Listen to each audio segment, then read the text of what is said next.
Ooh, I don't actually know if I'm live yet. I hope I'm live. Am I live now?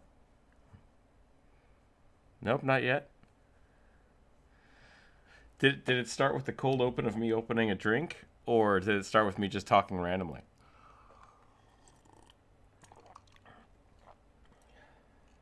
Yeah, I'm on mute. All right. Well, I tried to do a nice, funny cold open, and I think it didn't work. So that is totally fine. It is. I'll reiterate. It is June 26th. That is today. Is the community draw day for the Rookzer0 podcast, Drawcast. Can I say podcast? It's not on podcasts. I should put this on podcasts. I don't think that'd be entertaining, but I feel like I should. I should reach all angles.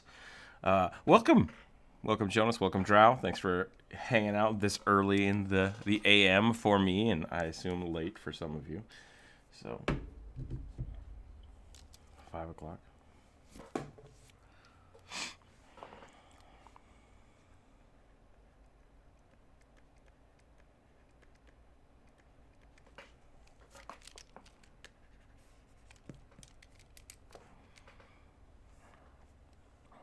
Oh, shared computer time.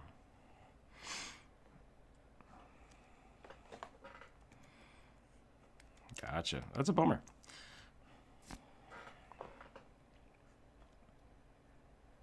Yeah. Well, I will try to adjust the time a little bit. So this week was once again another week where I was hanging out at work, so uh, we missed some days. Yes, we do have a prompt for the day. Thank you for asking. Today is a interesting one. I have a pseudo sponsorship today, and is that I was given a prompt, um, and I think it's going to be fun. So we are going to draw some ritual daggers for a campaign, which I think will be really really cool. Joseph, welcome. Um, Sorry, in the YouTube chat. Joseph just joined. The daggers themselves.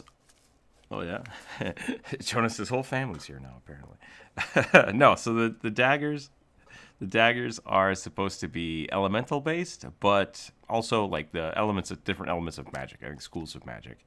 I think is the prompt. It was just kind of a half a certain idea that I really liked. So we're gonna jump on that. But they might be used in the game, which I think would be pretty cool. So we'll see how that goes.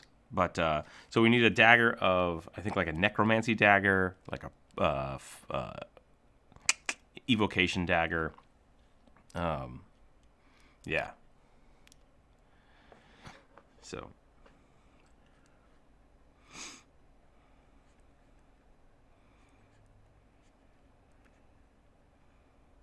It's all right, Drow. Yeah, transmutation, conjuration. That's. I think that's it. That's kind of our prompt today. Is can we make? We can do an elemental like bone. We can do fire. Those are kind of the options. It's just like let's do a whole bunch of different types of daggers for this kind of prismatic ritual. I think that's kind of the. I think that's the way it's supposed to be thought about. So, yeah. Oh yeah. Did you have like a sword mage or something? That sounds pretty cool. Astral Dread. Okay. Yeah, they are. Those monks are bananas. Um, oh, I see. Gotcha. Well, there you go. David, welcome. I am in the Dippy. Welcome as well. Wait, my brain just stopped. That's fine. uh, yeah, I am. Yep, that's. I just realized that after I said it. It's kind of weird. I am in the live stream chat today in the Discord. If you want to jump into the Discord, you're welcome. Today is also the free community draw day, so everybody in the Discord is welcome to join the Aggie software. Uh,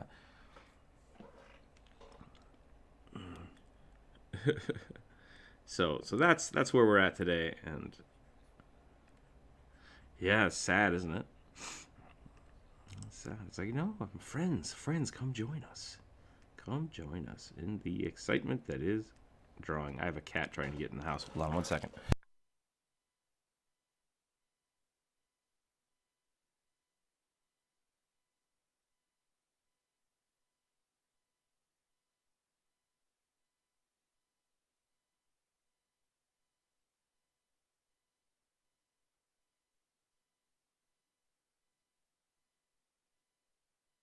Might have unmuted myself. There we go. Ooh, unicorn horn dagger sounds pretty dope. I don't know if anybody else has these. I don't know if these still exist, but I remember when I was a kid, they had suckers.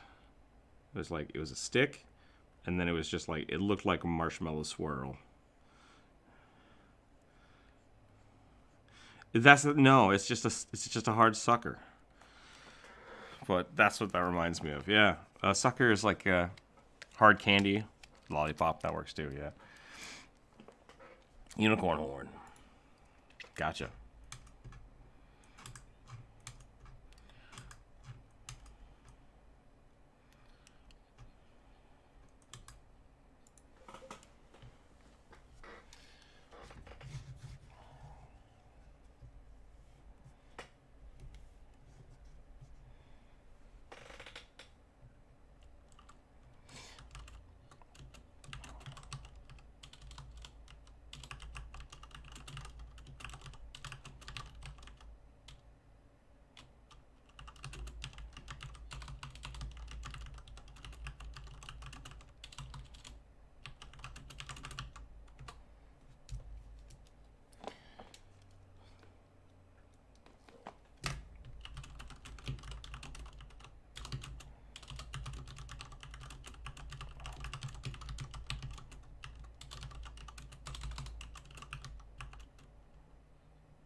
Okay. Because I just got a information from the the person that suggested this, and I apparently misunderstood the whole process. So we're drawing masks today, which I'm way excited for.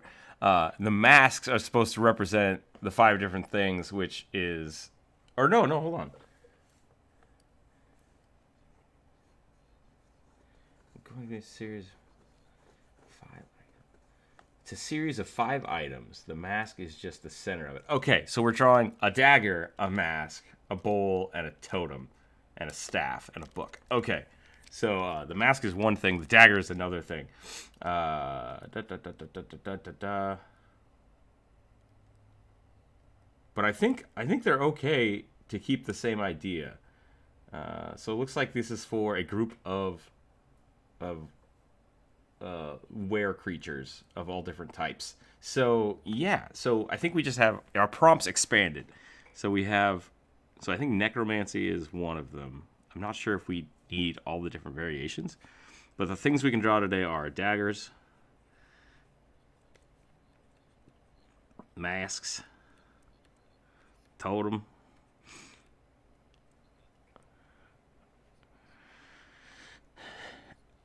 yeah, if that's what you want to do. It says totem/religious icon for these lycanthropes. So go for it.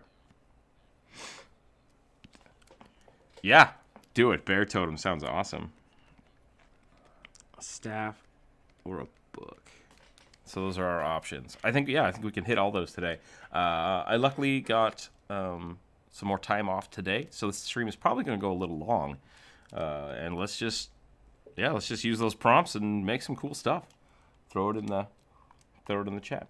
And so along with these prompts, we're also going to go ahead and stay, like I said, kind of pick an element, pick a school of magic, and just go to town. And we're going to make a whole bunch of cool stuff. And if it gets used in the campaign, awesome. If you're not okay with it using a campaign, just, I don't know, put a little like meh next to it, and then we'll know like, oh, don't use that. That's your stuff. So that's fine. I'm gonna go ahead and start drawing these things. I went somewhere and I don't know where it went. Ooh boy. Oh, I just lost the YouTube chat, but it says I got $20, so I assume somebody tipped. Yep, there we go. Welcome, Bri. Thank you for the morning tip. Good morning, Corvus. Dagger, dagger, dagger. Oh, awesome. I love starting the day with a little bit of Vex. Vex and Vax.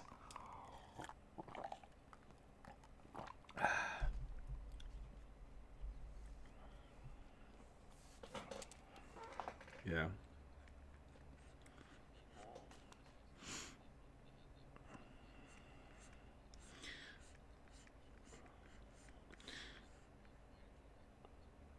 Wait, do rogues not get a secondary attack at level?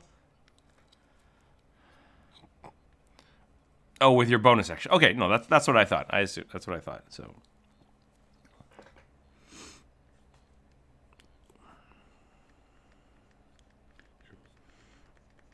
I get you. Yeah, versus just attacking twice with the same attack. I get you. Man, throwing those daggers though. Yeah, with Pathfinder. Oh, I don't want to spoil that. One of my characters, I won't tell you which one, is able to throw 1, 2, 3, 4, 5, 6, 7 shurikens in one round. And it's amazing. And it's a ninja, yeah. Super good. Ninja is basically like rogue monk. So, I mean, they're built that way. But that's a lot of fun. It's one of the builds I really, really like. I enjoy doing. You lose a lot of your rogue functionality, but you gain a lot of really cool monk magic stuff. So, I gotta do 20 push-ups and I drew a skull, so. Boop. You know, I am exhausted, to be totally honest, from working, because I just worked 3 14-hour days. So I am, my legs are a little shot. Push-ups are probably my best bet, but if you don't want to do push-ups, go for it. Yeah, so we are also doing the Operation Get Healthy, which is something I'm doing. You're welcome to join me, and that is if I get tipped, I will do push-ups / other workout things for the amount I get tipped. If I draw a skull, if I mislabel something, or I screw up somebody's name, I'm gonna do a whole bunch of push-ups. That's how I'm gonna do it. So right now we're at 25 because I got skulls and I got tip. So give me a second for those. We'll get back to it. Ow! I'm all right.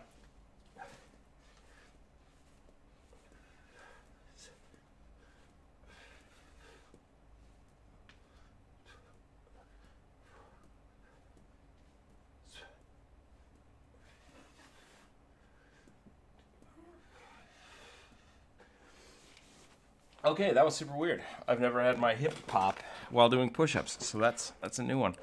Yeah. All right, so let's look at this dagger again. Whew. Oh, that feels good. Okay. Ooh, I like the mask down here. I almost want to go a little more bone with this dagger. So, I'm going to retain my push-ups for the skull because I already did them. But I'm gonna change this dagger up a little bit. I think I'm gonna use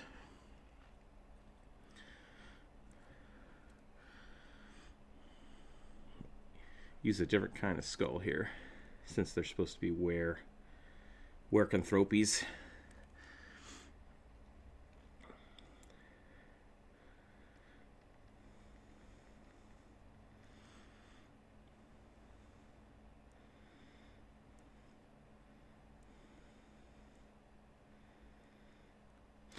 Yeah, it turns out, let's see, we just discovered, they added a transform tool, which is super awesome.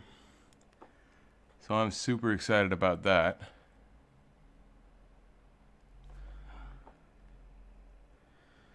Let's see, what kind of teeth? Sharp teeth? Let's do sharp teeth.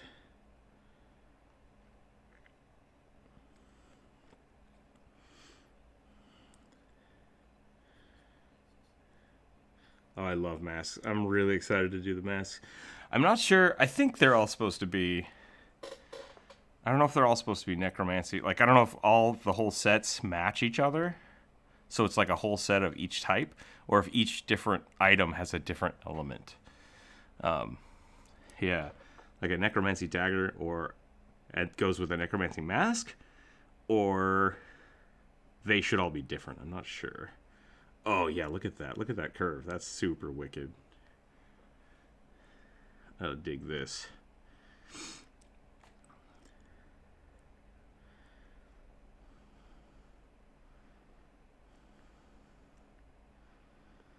Oh, 2 campaigns. That's exciting. Are you just using the same character types, or are you doing something completely different?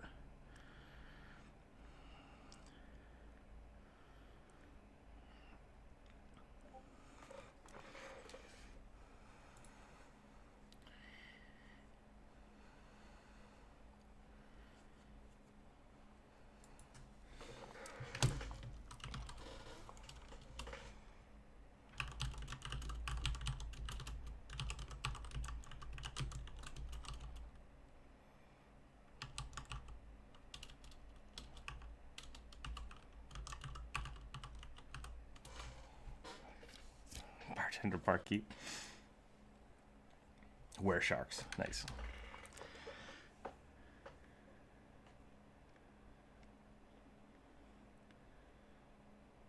That's a cool idea.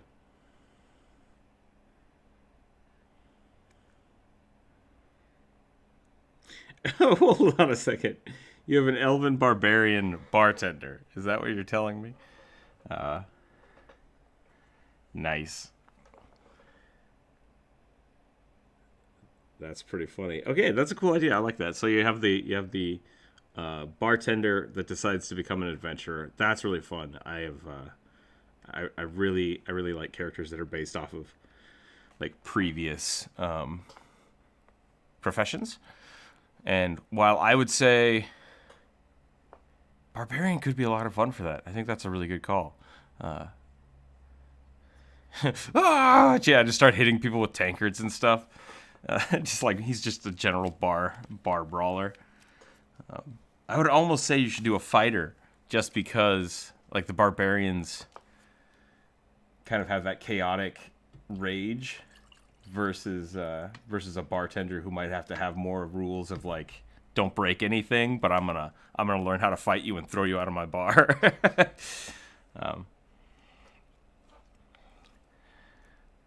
That's cool too, yeah. And that was kind of why I was hesitant to say that, because barbarian could be a lot of fun. Yeah, I think that's a really cool character. Is there a tavern ball or feat? There you go. Yeah, that's perfect then. That's a great idea. I dig it. Oh, okay. Yeah, with Pathfinder, there's a feat called improvised weapon that I would definitely suggest taking. So, um,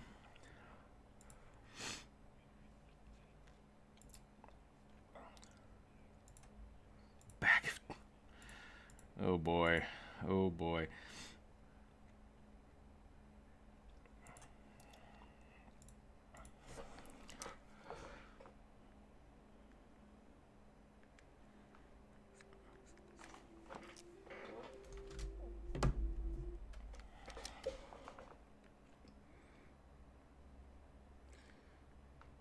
So is that more spells, but the spells are random because you have to draw them from the deck? Okay, that's kind of cool.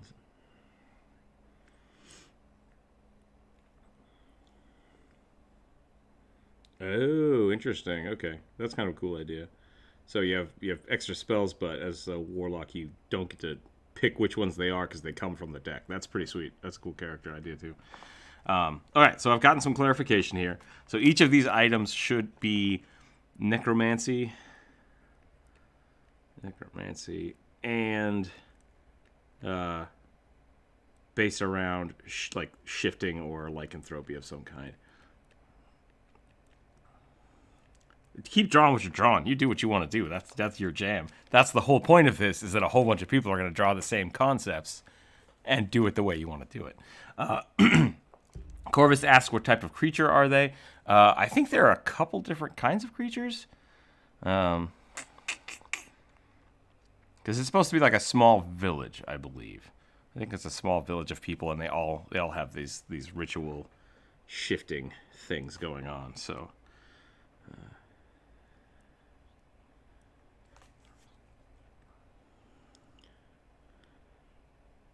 yes, wear polar bear, absolutely. I just saw that they're adding a polar bear race,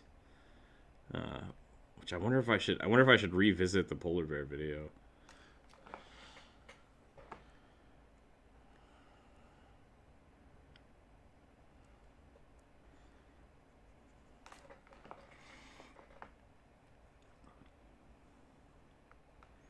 Nice. That's pretty cool.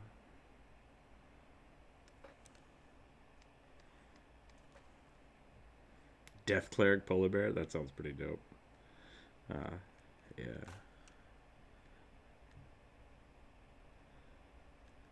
The Goddess of Hell. Very cool. Very cool. I'm really sad that there's not more. Oh, that's not good. Just to clarify here, it looks like there's a whole bunch of electricians across the street from me. So if the power goes out, it's not on purpose. We'll see what happens here. Anyways, warning, might lose power just because I don't know what they're doing. Definitely paid my bills, promise. What was I talking about? Lycanthropy, if I was only able to pick one. Both are in the mix. Okay, so these should be very, very were creature-y based, which I think this is going good. I got like, maybe just stick with creature bone creatures. All right, we'll hope to see you in a minute. Oh, Warcraft troll skulls are great. What were we talking about? I'm sorry, I got distracted by the electricians. Drow just said you made a Death Cleric polar bear. Unearthed Arcana. The new Icewind Dale books are coming out. That looks super cool. Lycanthropy. Yeah, I don't remember now. Oh, well, sorry. Sorry about that.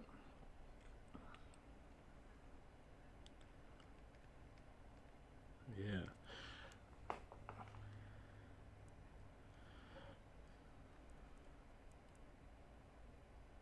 Yeah. I'm actually...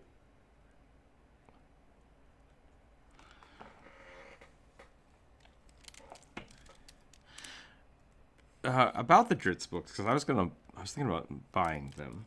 I have a few credits to update. I'm gonna have a lot more time to listen to books now that I'm going back to work. So, should I listen to the Dritz books in chronological order or in the order they are written? Because they're kind of anthologies, aren't they?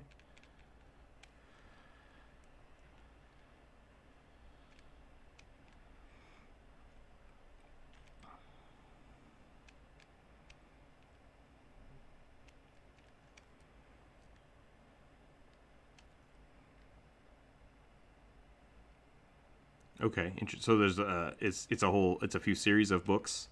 Do they take place before the rest of them, or? Ew.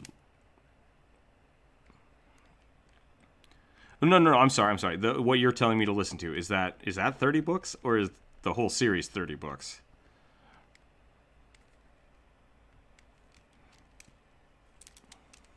Okay.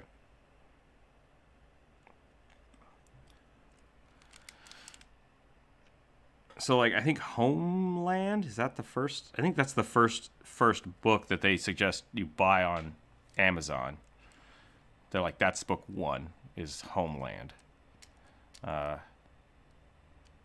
Is that the one you're talking about, or can you find the name of the series that you want me to listen to first? It should be Homeland. Okay. Got it. Cool. I will do that then. I will do the book as they are suggested. Great. Yeah, that'll be cool. I'm digging those so far. I mean, I listened to like what did I listen to? Griffin McElroy suggested. He paid for they got sponsored by Audible for a little while during the Adventure Zone, and he suggested listening to a whole bunch of Drit's collections that was on Audible. Like, it's a bunch of little tiny books. Those were really fun. So that's what got me into that. Also, now want to play Werewolf the Apocalypse. Werewolf the Apocalypse is an interesting mechanic. That's not right. Game system. I never really got into it, but it's definitely interesting to look at. I love the idea that the village is were people. Yeah, it's a really cool idea. So I think we're supposed to go with that. I think we're going to go with that. Not I think we're supposed to. I think we're going to go with that. So I'm going to try to make this a little more interesting here. I zoomed in real close. But I think that's a cool little dagger. So dagger, mask, totem, staff, book. I dig it. How's everybody else doing? How's everyone's week? Got a little bit. Your shoulder still hurts? Is that what I heard? I heard two things at once. Gotcha.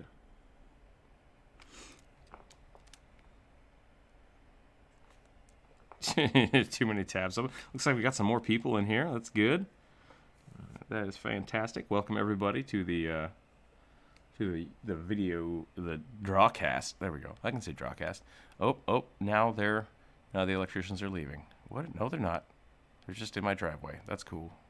Get out of here. What are you doing? Whatever. Anywho, so we're doing some drawing stuff today. For those of you that have just joined, it is the Community Draw Day, so thank you for hanging out. I'm in the Discord chat if you want to listen to the Discord chat. On top of that, we are doing some relics, I guess, is the way to do it. So we have these 5 different prompts. They're all supposed to be necromancy or lycanthropy based. You do not have to do that if you want to draw whatever you want to draw. Please feel free to draw whatever you want to draw. But these are what we're working on, and we're working on for a campaign. So I think that'll be kind of fun. It's not a campaign I'm running, but we might hear stories about it, so we'll find out. So that is that. I'm not sure if I should put some etchings into the dagger. I tried to make it look like the steel was just kind of warped into place. But Ace, welcome.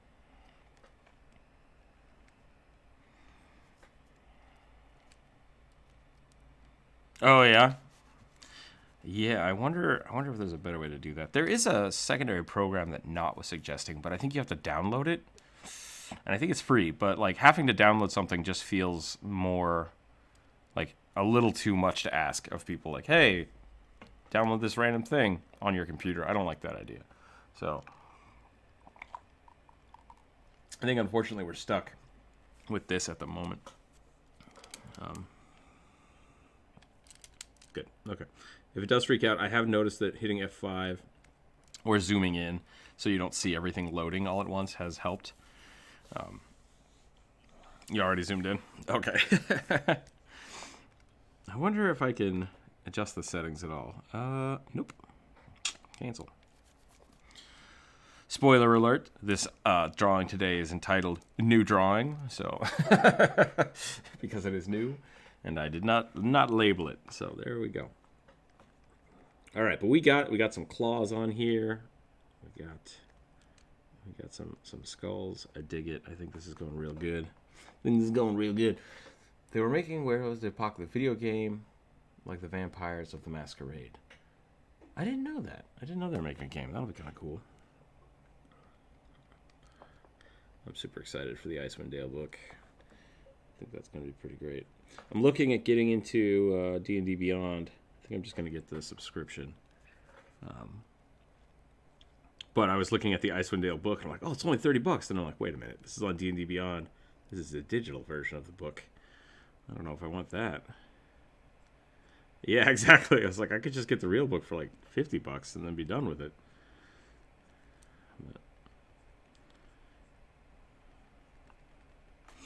How's that look? I got my cards. I did one print of the card I did with the card backing we designed 2 weeks ago.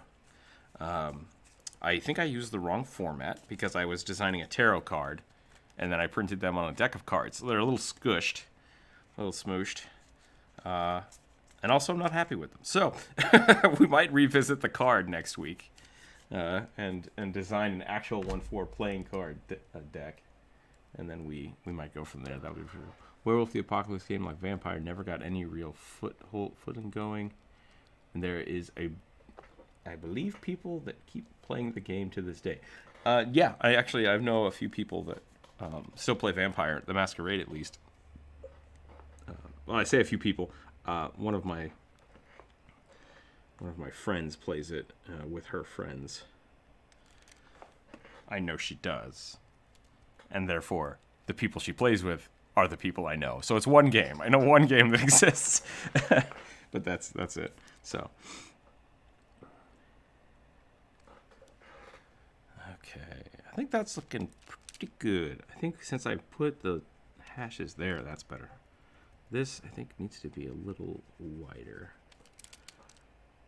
We're going to go a little darker on these to make this dagger handle a little bit more dynamic.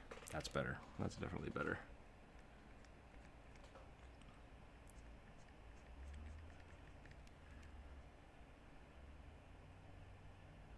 Very cool. Very cool.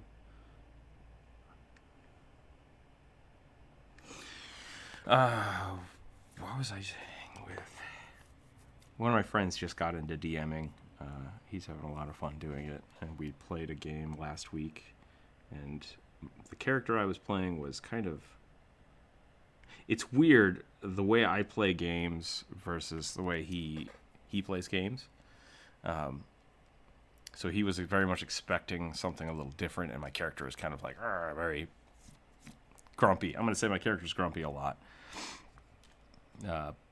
And so after the game, he's like, man, that went so bad. I'm so sorry. I'm like, what? No, we all had a lot of fun. Like, I asked him, like, we made sure. We're like, yeah, we had a lot of fun. So we had to sit down and talk about it because he got the impression that, like, the dungeon he made was bad. But I'm like, oh no, my character just, like, was really upset with how we got to the dungeon and why he had to be there.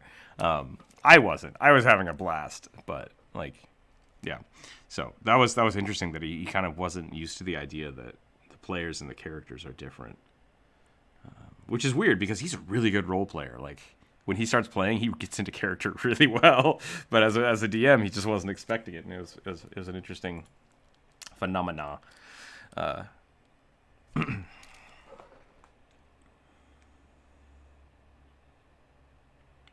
Yeah. So I thought that was pretty interesting. So definitely, if you start DMing Drow, just be prepared for things to be not how you expect them, and make sure you're always in communication with your party. So I think those are probably the two biggest issues I see a lot with new DMs is they either A, get really caught up in their own head and like, oh, you're ruining my story, or they like I do. This is what I have done in the past is I'll run a game and then I'll once again get back in my own head and be like, man, I don't think that went well, or I should have done this, and I'll just kind of second guess myself.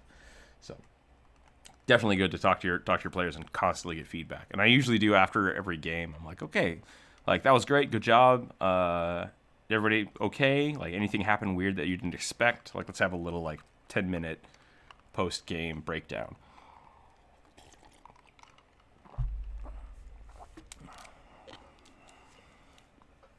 Woo! That was weird.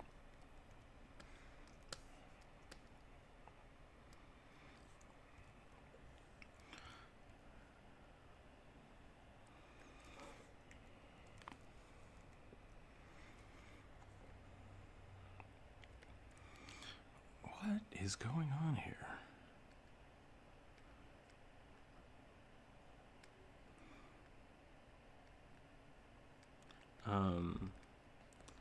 What do you mean by that? Like, you're going to try Pathfinder, or are you trying...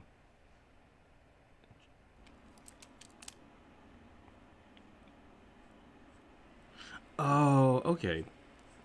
Gotcha. Playing some of the things that have been released online for people to play while there.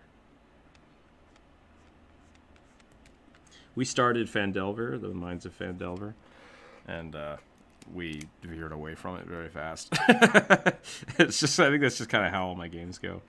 I've also started Rise of the Rune Lords 3 or 4 times, and then people just kind of like, this is fun, but like, can we do something more related to X? And it's like, yeah, let's do that, and I'll switch it. So.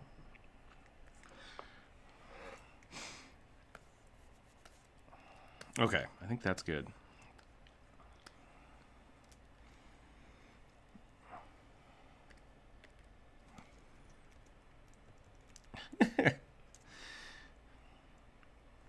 Now, oh, okay, that's cool. I was like, now let's talk about that because words have meaning. Vampires and other games like Under the Fire during the Satan worship scare, like D&D. Did Vampire the Masquerade come out in the 80s?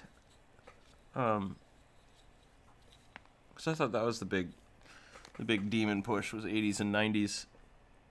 Yeah, maybe it has been out that long. Whoa, I don't know what I'm looking at here, but that looks awesome. Oh, is that the staff? Very cool.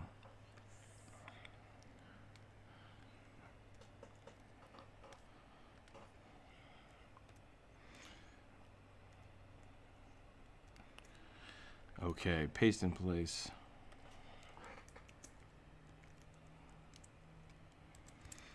Okay, so I'm going to put the rule page up here.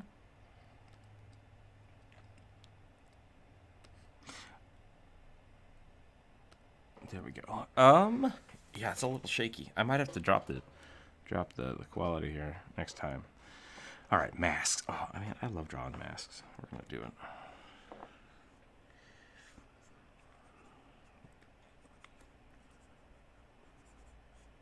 I think so. I think that's what they were talking about is bloodlines, if I remember right. Oh, Jiminy Crack. Okay, no, that's not it at all. What's the new game coming out? Does anybody know?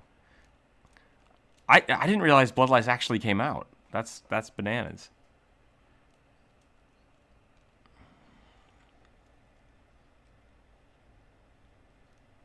Okay, cool. 2020.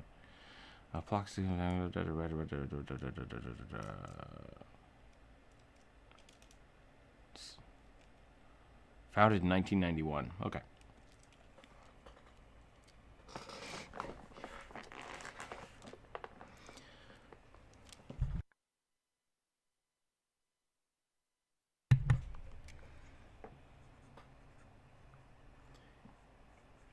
There's an anime that does that. What the hell is that called? I think it's on Netflix right now. Maybe it's not. They sail on giant whales in the whales that are also islands in a sea of sand, and they have magic. And I can't remember what it's called. Let me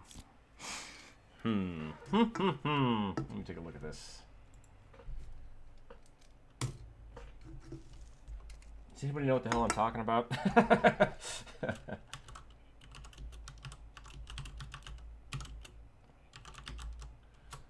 Children of Whales? Yeah, Children of Whales. That's an interesting idea. Drag him out to check that out. It's got a kind of a cool sand mechanic,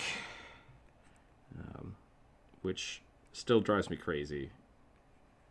But it was an interesting show. Yeah, I don't know if I finished it. I think I finished it, but it got real weird.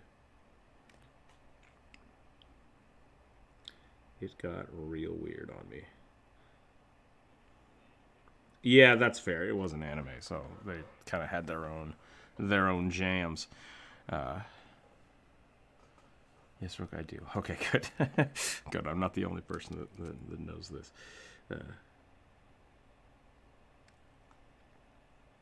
It's like one part. Oh no, I can't remember the name of the book now.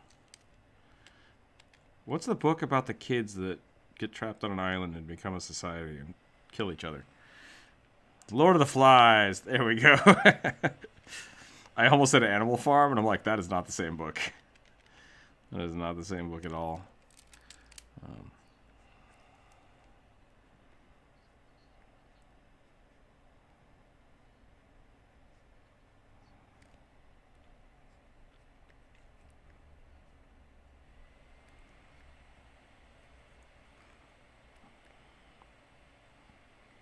Okay. Yeah, that's actually Animal Farm is pretty dark. Also communism, so whatever. Like Animal Farm is basically I think I don't know if they kill the farmer. Basically the animals take over a farm and the pigs become the farmer, and yeah. It's dark. It's dark. It's a basically a whatever you want to call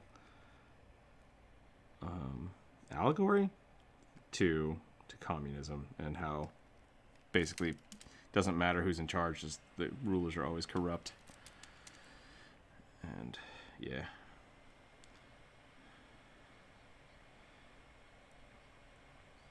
Yeah, and then the pigs slowly moved into the house, and then the pigs literally just become the people, and they start wearing clothes, and then they start selling the animals off and making people work just like the farmers did, and it doesn't matter that they were animals because they just power corrupts everybody. Interesting book. Definitely dark. I don't know why high schoolers shouldn't read it. I think it's important to read that book, but.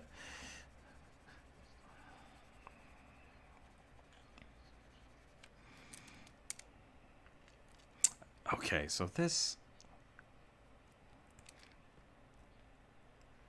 That sounds like the dirtiest name for a book, and I don't know why.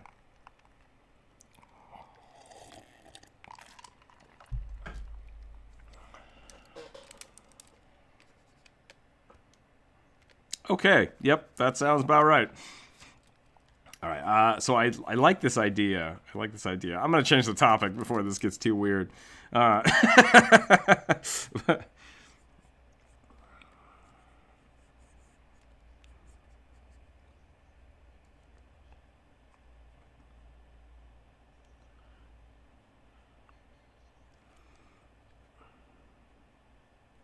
Okay, yeah.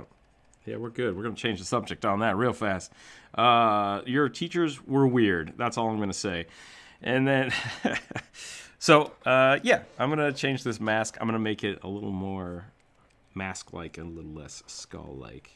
I might even get this going so that it has some fur on it, which might be really weird, but we'll see what happens. I'm going to reboot this real quick because it's not happy. We have a lot of people drawing today, which is awesome. We are pushing the bounds of what Aggie can handle, and I like it. Oof.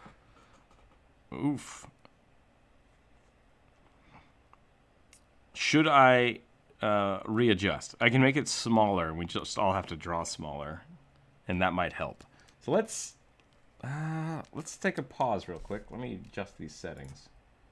Oops, that's not the right. Unless anybody's like super invested in what they've done. Okay, let's see if we can fix this.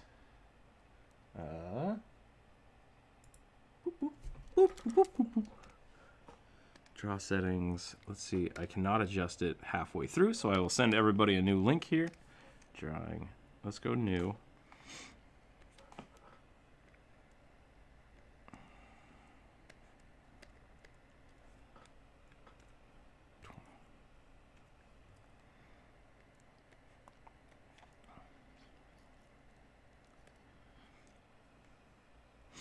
$2048.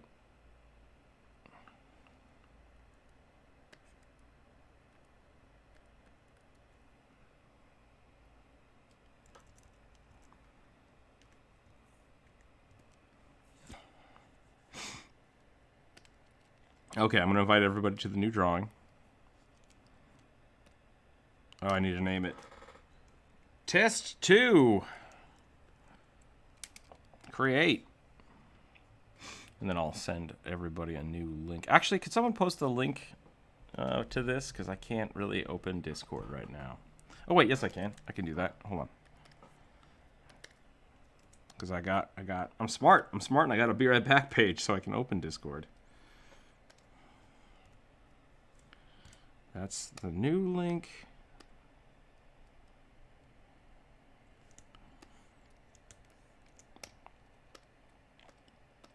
Okay, okay, okay, come on. Oh, okay. Dang it. It's just freaking out now. Hold on a second. Delete. Okay, did everybody get... Oh, Mice and Men? Yeah, that was another one I had to read in. Welcome, Ego. So let's add that up. Let's close this down. Let's move this over. I am now in the new one. All right, is everybody here? So this one is square. So I'm going to take the top left corner here like I always do. I'm going to cut my pixels in half. Oh, actually, yeah, that makes a big difference. How big is my brush right now? 5 pixels? That's about right. No, that's still way too big. Interesting. Ooh, the quality went to poop.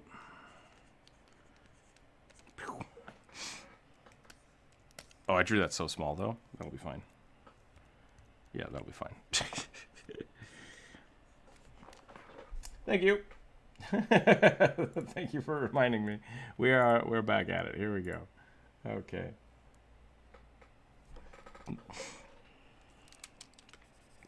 Let's see if that's better for anybody.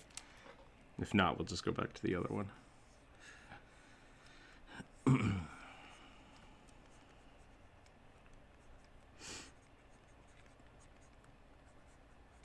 Oop. Oh, that's no good. That's no good. Okay, so where people mask. What kind of people would... Ooh, yeah, we're going to do this. We're going to do like a big horse skull. I think that will be pretty sweet. Why are there no werehorses? That's my question. I'm a were-dragon. Okay, you're just a dragon at that point. Like...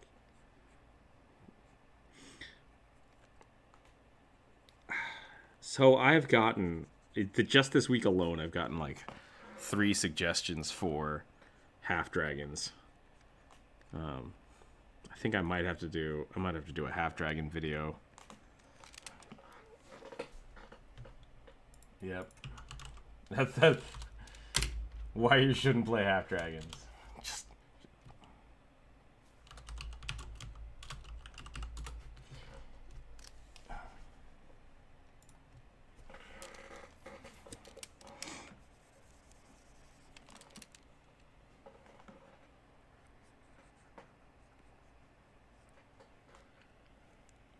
That's just a dragon. I have this sneaking suspicion that, well, not a sneaking, my idea for it is, like, if you have any dragon blood in you, you can basically turn into a dragon anyways, so it just doesn't matter. Like, I guess you could have a human form, I think is what a lot of people do, but like there's no reason that a dragon couldn't just turn into any other race they decide to shift into. So it's like if you have... Yeah, exactly. And so I think it's excessive to need to do it. But I mean, people like it, so maybe it's worth talking about.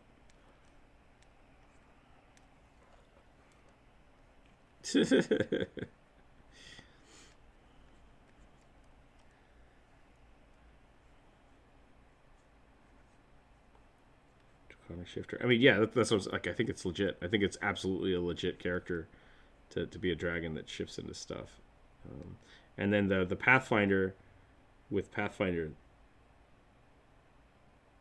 Yeah. So and that exists in Pathfinder as the Dragon Disciple, which is kind of a cool thing. As you level, you get you slowly become a dragon, which is interesting because you have to have knowledge in Arcana and knowledge in fighting as well, because it's a melee build. Actually, maybe you don't have to have the Were Pegasus, yeah. Am I not in the voice channel chat anymore? Oh my gosh, Helios. If you were talking today, that was yesterday. Okay, I'm like, oh man, I totally missed all that. I'm so sorry. Icewind Dale YouTube video cover images, Bearfolk, yes. What are the Pegasi? You know what? That's a lot of me all the time, not knowing what I'm drawing. So that's a...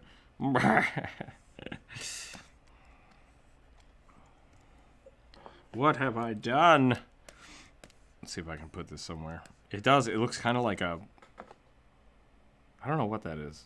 I can kind of see a living bag.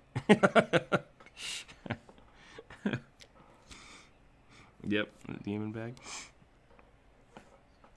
It's super tiny. Yep.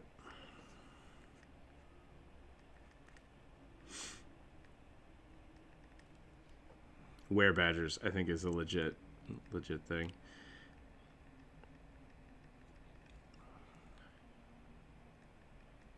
What are we talking about?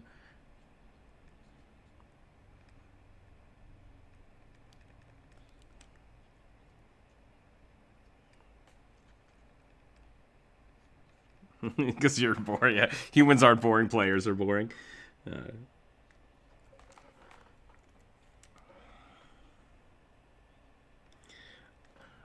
I have to.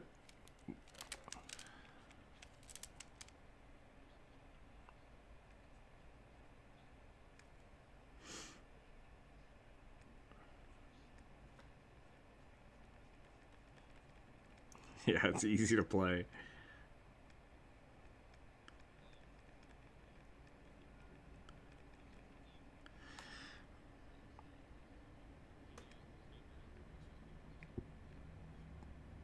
Oh man.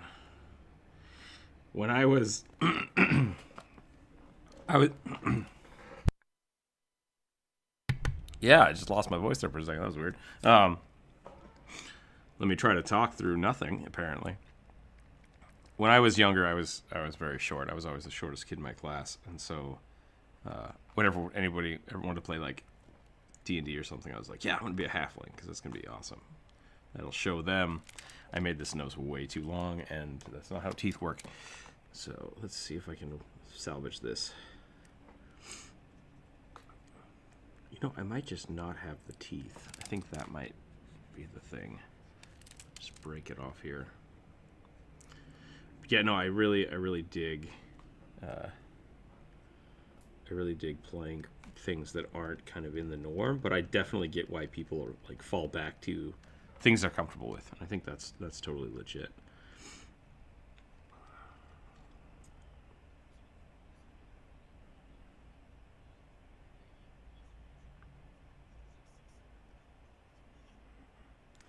Yeah, I constantly fall back to humans anyways, just because I want to do something.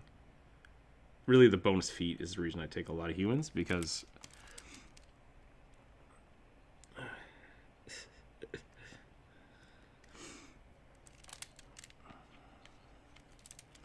I think your friends just like ribbing you for no reason. That's what it sounds like. Yeah, I know I made fun of you a little bit for not wanting to play a kobold, because for a week before we played our Pathfinder game, you were like, I'm going to play a kobold with a greatsword. I'm going to play a kobold with a greatsword. And then you're like, I'm going to be a human. And I was like, what? Like, we had a plan. I was ready.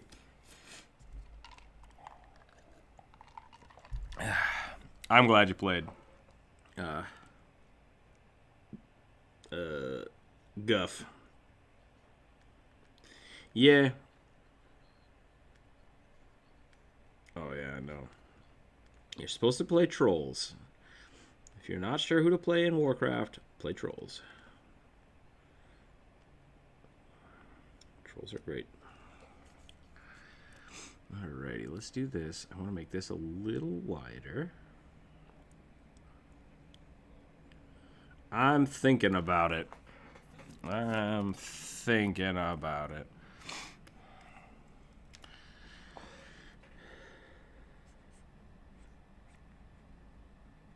Yeah, no, like the day we were talking about it, you were all of a sudden like, maybe I'll play this, and I was like, I thought we were doing a greatsword kobold, because that sounds super dope, and I want to try it. I think it'd be fun. But if you want to switch characters, you totally can. I'm not going to stop you.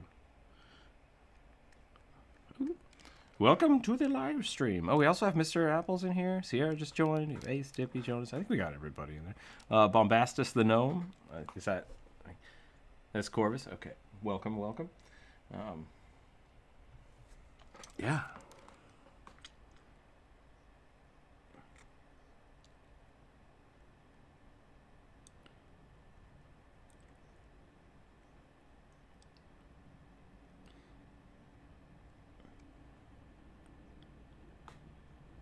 I thought you were going to say you were going to draw a whole bunch of circles. Because I do that sometimes. Let's see if I can do it. Yeah. I totally just used a coaster for that. Don't think that's it.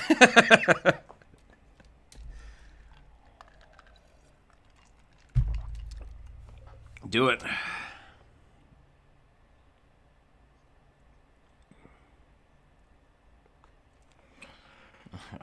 I've invented a random person who has to go away now. Does anybody else feel guilty about making random people that will stop existing when you close the book? Just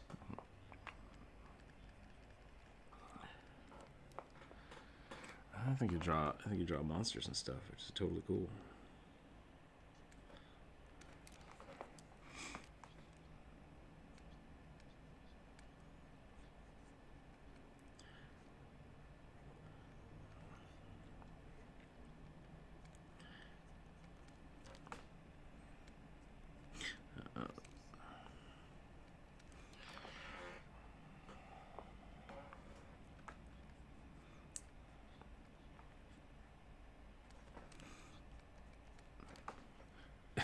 That's great.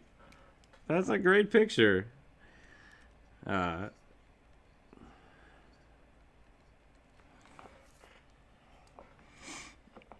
pretty good.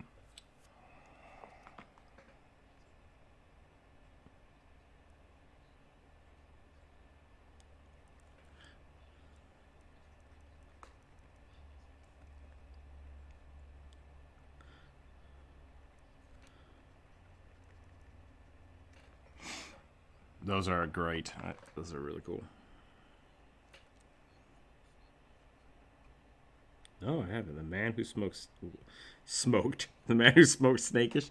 That's not right. Spoke snakish. The Half-Blood Prince.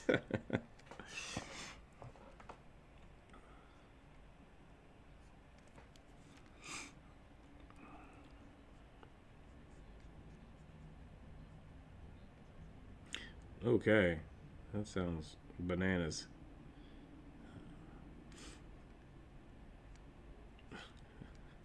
Hashtag Harry Potter?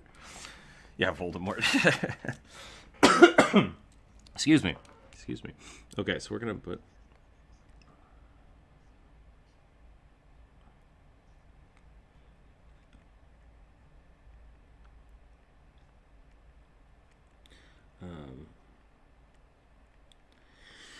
So somebody who I won't say names because they're in the Discord chat right now, said that they were going to, instead of drawing, just trace some stuff today. Embarrassingly. That's not a bad thing to do. It's actually a good way to learn some line structure. If you're doing it properly.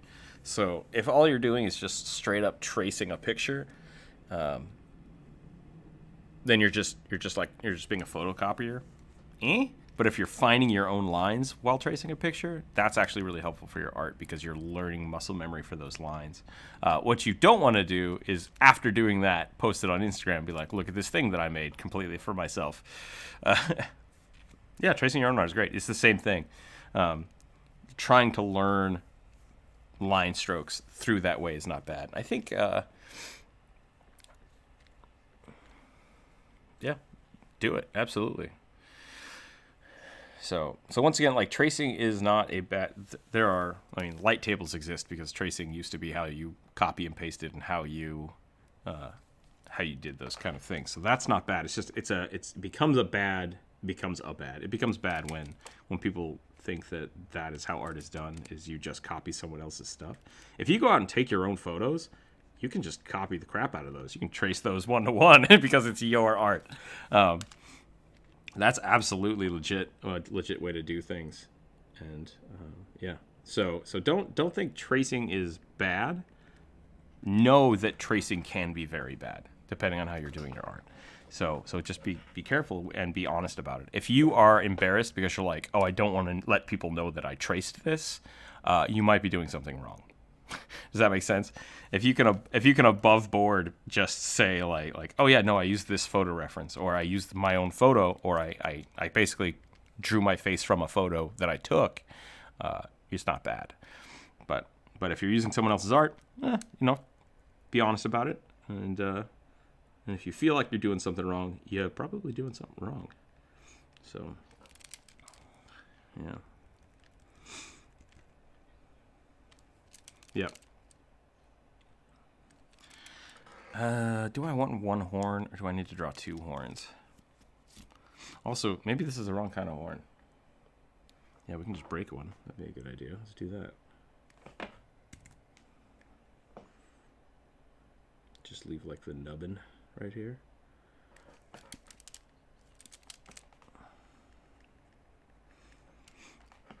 That's not too bad. I like that. And then let's put some paint on this. I think that will be a good mask.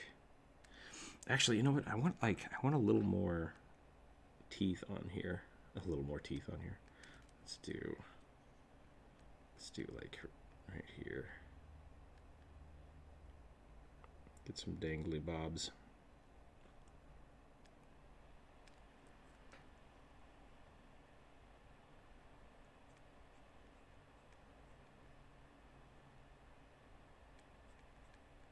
How's that new link working out? Is everyone able to jump in if they want to jump in? I want to make sure people are hanging out. Oh, it's just there's a couple people in here, but everyone is welcome to join us and draw if you want.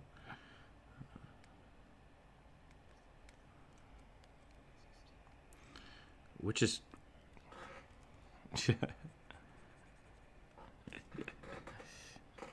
Step 1 to draw masks, draw a head. Step 2, draw a body. Step 3, erase the body. Mask complete.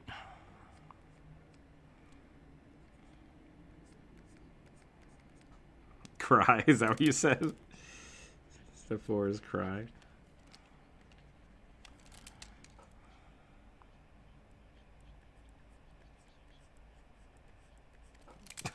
There was what was that video that came out that might have been a long time ago. Just like, break up with girlfriend, cry for 6 months, go to the gym, wake up, drink an energy drink or a power shake, step 45, go back to the gym, and just like get super buff, just being really depressed. I'm like, that's my life right now. That's how I was in college. Oh, that was a bad story. Anyways, moving on.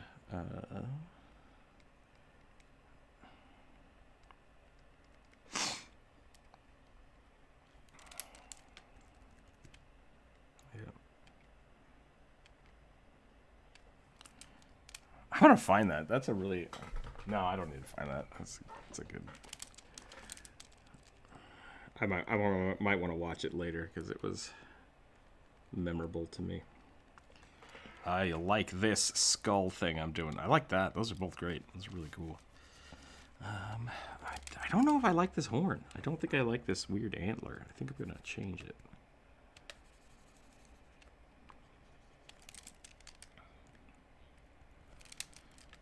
Yeah, I mean, it's an antler is what it is. And I don't know if that's exactly what I want. I think I want something a little more, maybe goat-like. I'm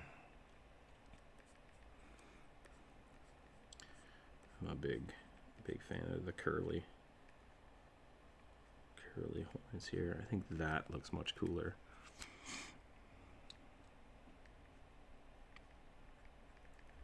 What kind of horns do Wendigos have?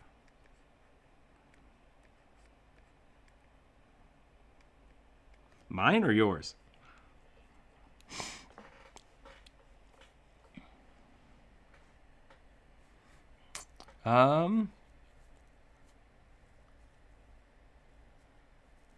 I think I know what you're talking about. It looks kind of like the lizard from Wind Waker, I think.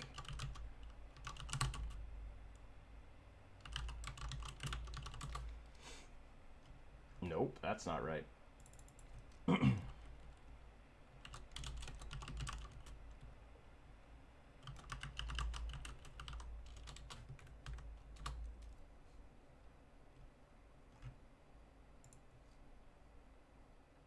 Until I don't think that's right.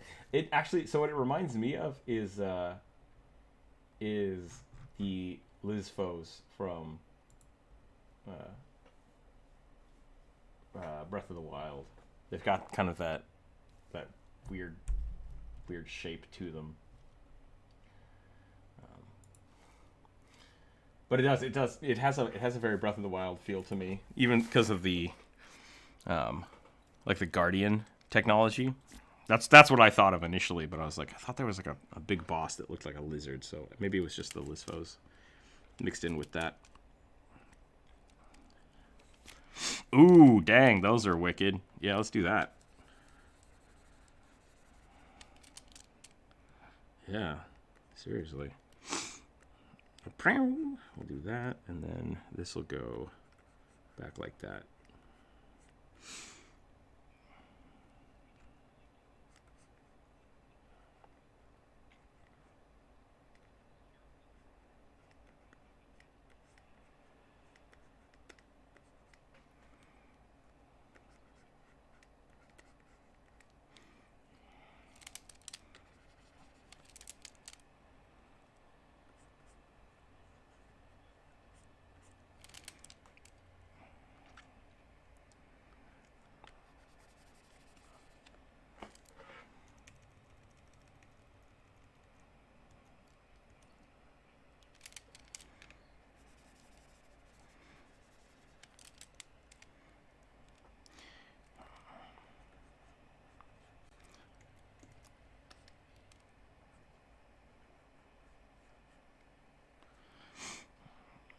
Sounds like most Americans. I dig this, but I don't think it matches the skull right, because I should have to, for the like the eye stalks would have to be quite a bit bigger. I might do the ram horn. Look like that. Let's do.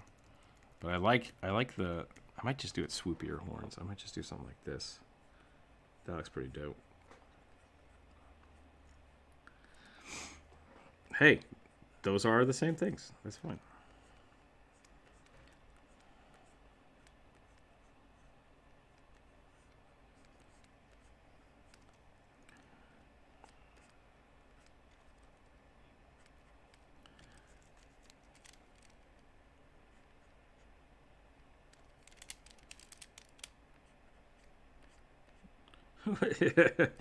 What kind of mask is this? It's a brain keepy mask. Gives you a plus. I was gonna say it gives you a +10 to brain bludgeoning defense.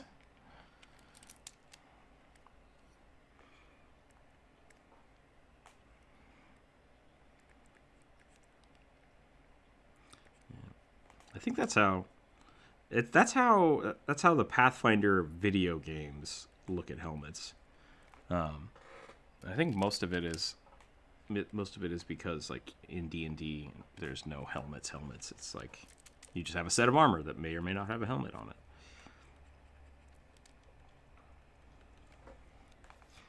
Oh jeez. Yeah, I've had. All right.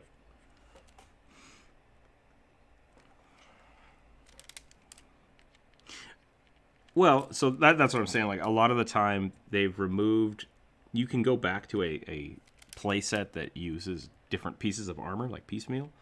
But most of the time, if you have a set of armor, a helmet is inferred with certain types of armor. So.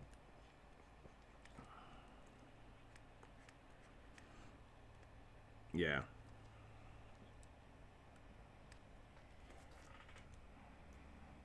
Yeah. Because people are obsessed with the face.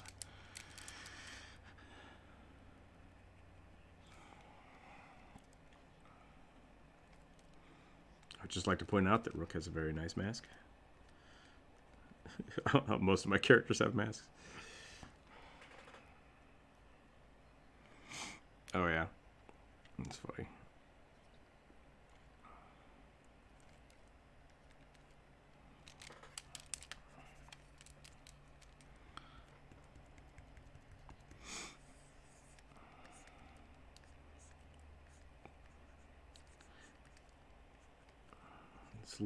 It's literally just a two-tone ballistic mask is all it is. With little horns. I don't know why I put the little horns on there, to be totally honest. Is that part of the mask? Let me look. Hold on. Because there is an original mask that was based off of. Oh, there we go.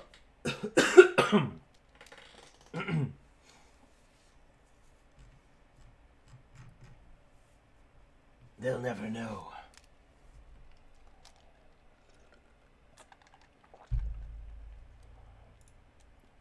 Oh, this is an actual item. I didn't know that.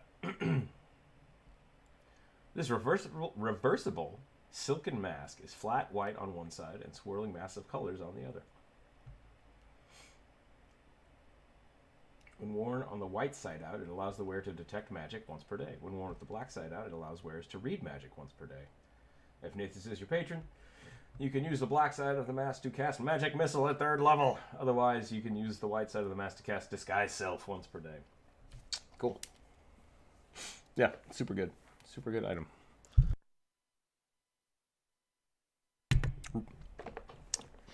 Rook does not have that. Your current character is hiding under a bed? Is that what you said?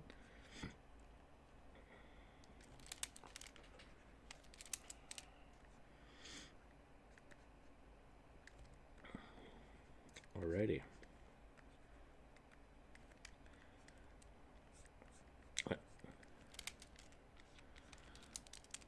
Zoinks! Courage the Cowardly Dog is super good. Oh! Yeah. Miriam! I did. I needed to draw a Rook mask real quick. I need to find someone who can help me commission this mask. I could probably make one myself, but it would not be great.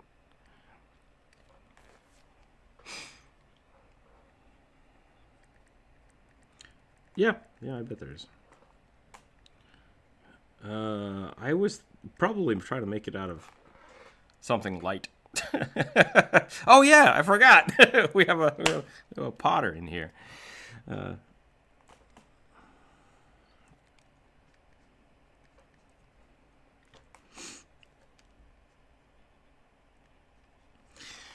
Do you have a vacuum form machine? That's the real question.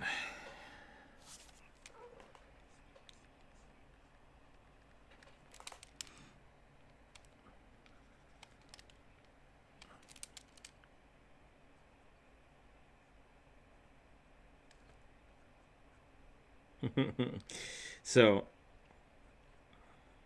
yeah, if I was gonna do this, because if I still lived near the university, which I'm in the wrong state now, so it's not like I moved slightly far away. I moved. I would probably, because I have a few masks that I built out of. What the hell was it?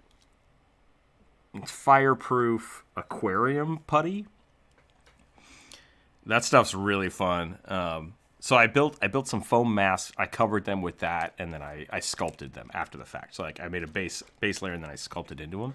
I think I would probably do that again, or I could use just clay, and then make a vacuum form of it. So I would have like thick ABS. Yeah, I think that's what I would probably do now. But then I'd have to build the internal structure too. I love that kind of work. Like that's really fun. I just don't have access to the tools that I want to use anymore. So.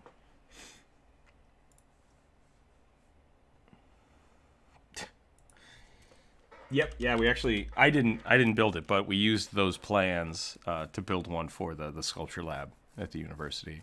Yeah, super fun. You just need some pegboard and a shop vac, and the heating elements was the weirdest part. I'm not sure. I think they bought those from someone else who had one. But you can do a lot with with a tiny vacuum table and a heat gun, which is kind of cool if you're doing a small project. But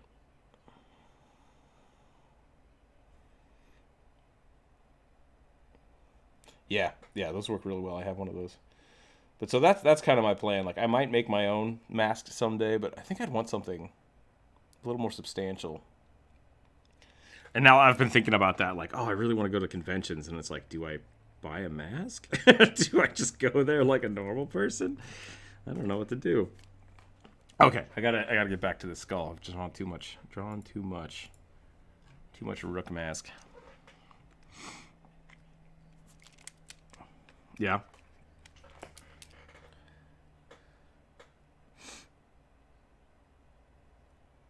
No, I would love to go to a convention as an artist. I never know when to do that though. Like, don't get me wrong. A year ago, I had like 4 followers on Instagram, so it's not like this is a huge thought of just like, should I go to the convention now and meet my 3 followers? No, we're like, man, we're actually. Let me look at the YouTube numbers real quick, because we're not booming, but we're going. We got a lot of people. Killing it. Yeah, I think I'm getting like 10 subscribers a day, which is mind-blowing.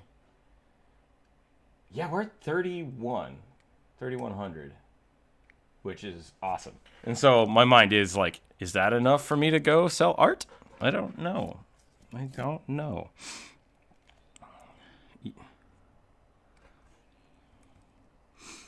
That's another question. A lot of my fans, I think, are not American, which is kind of interesting. Don't live anywhere near me, so maybe no one would know. Who are you again?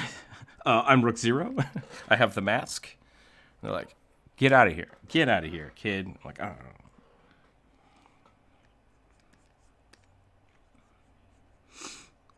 know. I use kid as a derogatory term for for myself. I don't know. I think it's because I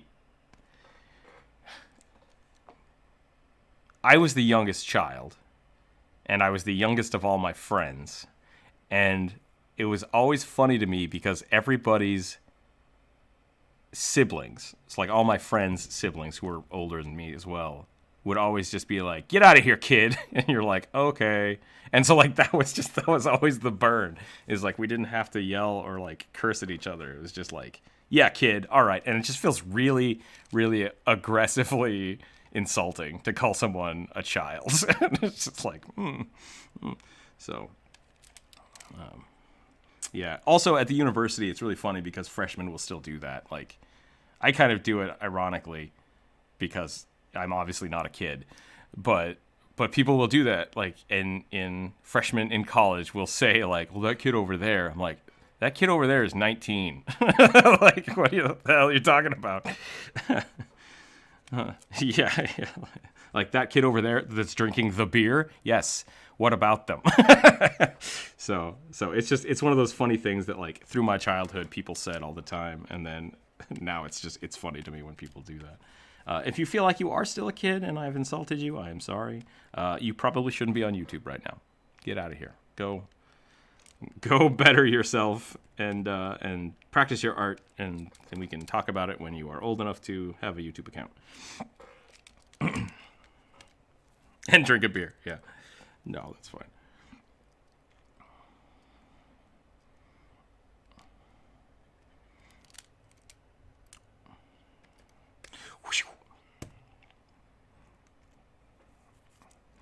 All right, mask.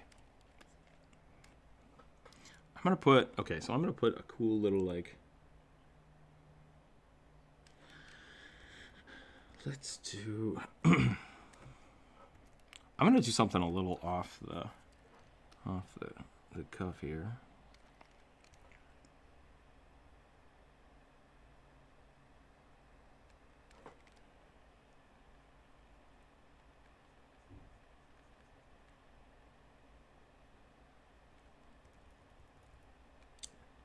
Oh, 2 bards is going to be great.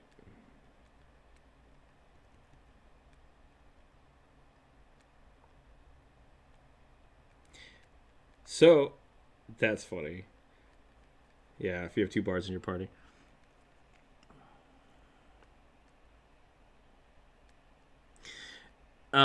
So that's funny. 2 bards in your party, and you said first rule: no seducing dragons. I know that's an older mechanic from D&D, the seduce roll. I'm fine if people want to do that, but in my mind, once again, rolling does not denote that you have succeeded in whatever you were trying to do, because if you have a dragon that has decided, I'm going to kill all these people, and you're like, I would like to roll to seduce the dragon's instant response is, oh, hell yeah, let's bang. It's going to be like, did you just flirt with me? I'm trying to murder your friends. And, like, that is what you've succeeded at doing. Like, you've gotten one turn of confusing the crap out of a dragon, or the dragon being, like, very taken back by one of the characters. That's it. That's all you get for that.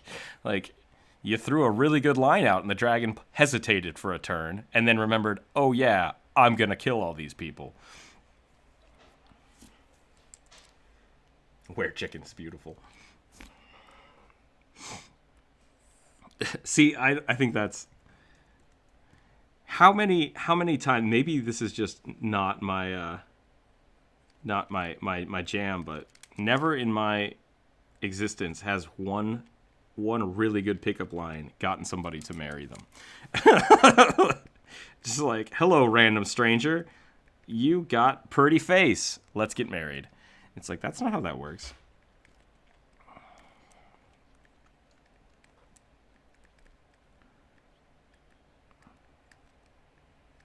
Yeah, but like that's what I'm saying. Like, even if you roll a nat 20 and it throws off the creature's game, it's like, wait, what? Hold on a second. Let's talk about this.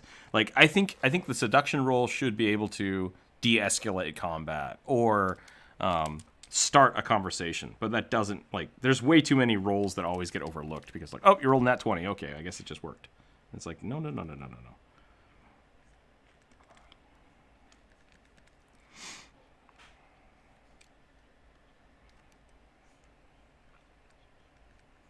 Could. Okay. Yeah. So over a long period of time, I'm on board with that. That's great. That's how that should be used.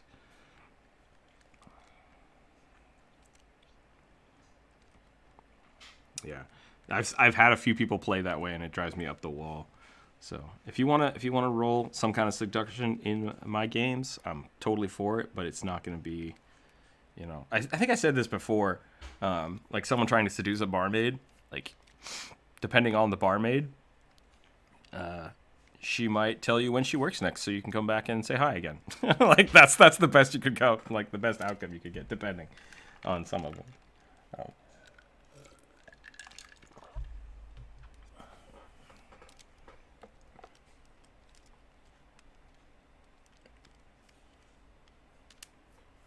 Yeah.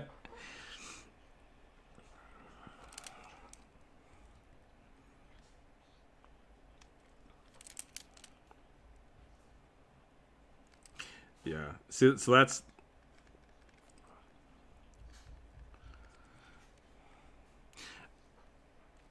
Yeah, see, that's a good example. If someone...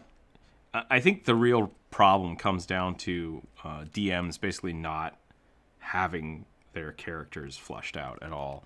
And so if you, like... And that's kind of the bad trope, is people seducing random NPCs that don't have... They're like, yeah, they would totally do that. It's like, would they? Like, you need to answer those questions before you say stuff like that. So if they're trying to seduce, like, the main villain, would the main villain be susceptible to someone shifting? And I think the really fun thing about that, speaking back to, like, the dragon turning it on him, is if you tried to seduce the big bad evil person, they would basically be like, I like you. You should come to my side. And it's like, crap, what do we do?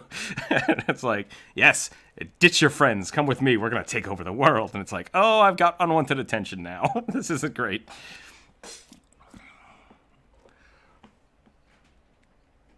Yeah, like, and if you refuse them, it's like, no, you're mine, friend. And you're like, oh, no, I've made a mistake. So, lots of fun things to do with that. Yeah, Fae are the same way. That's actually how I play a lot of the Fae. It's like if you get the attention of a Fae creature, they're just on you from then on. It's like, you're mine now. It's like, oh no.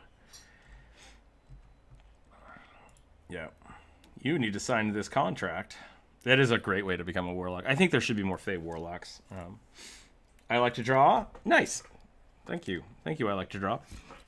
That's 2 push-ups. I'm gonna do 2 push-ups.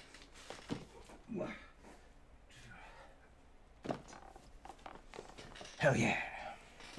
My art, nice art. Thank you. Thank you very much. Also, natural weapons. Very cool. You can grow feathers and you can wear chickens. So cool.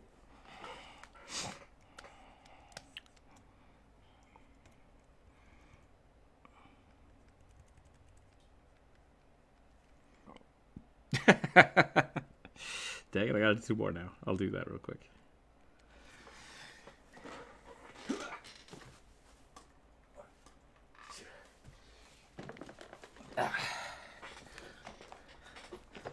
Yeah, that would be really cool. That's a really cool idea, Drow. I think you should look into that.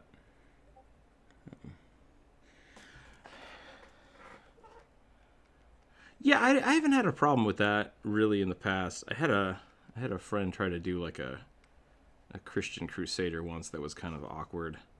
It did not go far. I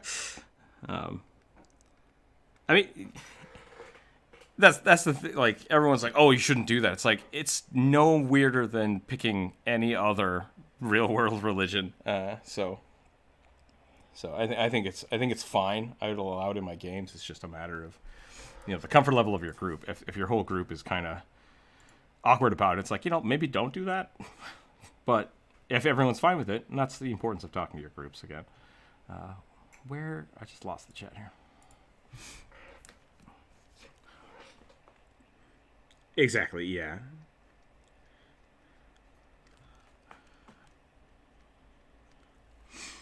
Concern.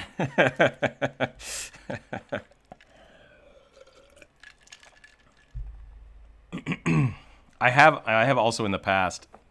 I honestly think the seduction rolls are basically the same as intimidation rolls or persuasion rolls. Yeah, that's really what they are, and that's why I'm glad that the seduction is out of the game as a mechanic. Like, it's not actually a roll anymore, because really,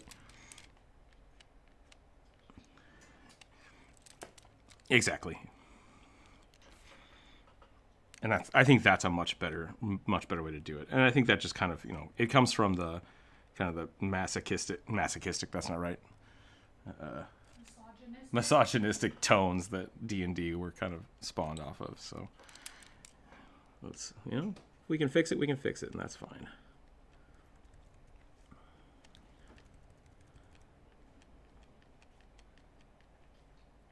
Choosing real gods.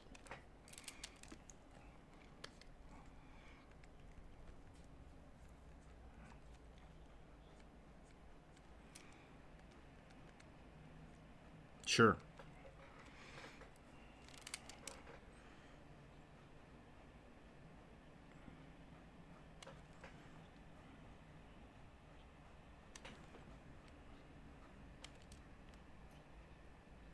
Interesting.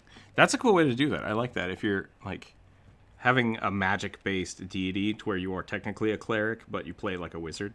I like that. I like that a lot. That's a really good.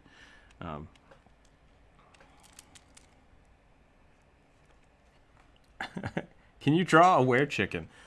Yeah, you know what? Why not? I think, let me do some push-ups for that real quick. 4 more push-ups. I do know about that. Probably don't need to talk about it. It's a little macabre. Were-chickens. We're gonna do it. We're gonna take a break from the masks here, and we're gonna draw a were-chicken for I like to draw.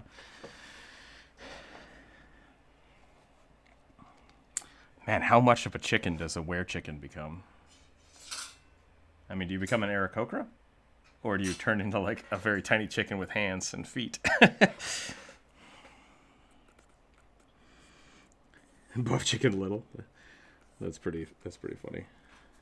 I gotta look up chickens. chickens. Franken chicken. Oh, that's a lot of cooked chicken. That's not what I want. My computer knows. It's like, oh, you're trying to cook chicken? It's like, nope, that's not at all what I want. Is it a yes, Chicken Little? Let's see what we got here. Rooster or chicken? That's the thing. That's the real question. 2 more push-ups. Got it, 2 more push-ups.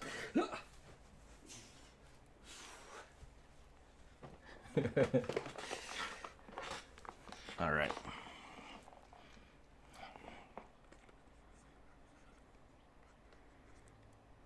Yeah, that's a good point.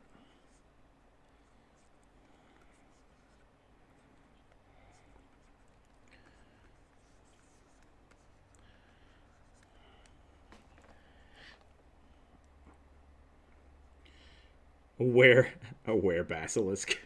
They just get 6 arms, like, ah! I turn people to stone.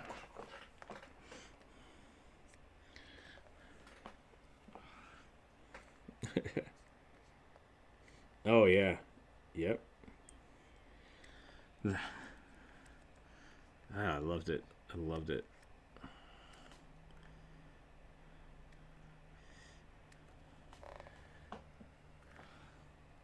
Spider-Man, the 6-armed Spider-Man and the Spider Monster were pretty great.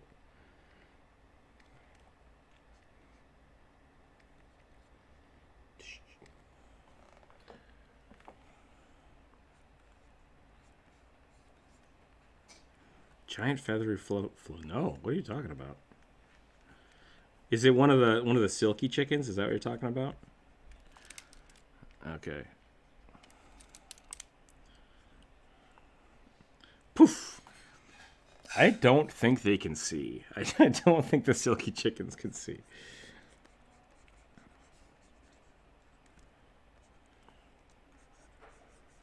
That is also a thing. I can't repeat that. But if you know anything about Spider-Man and why, yeah, that's a thing that happened for a while. Not cool.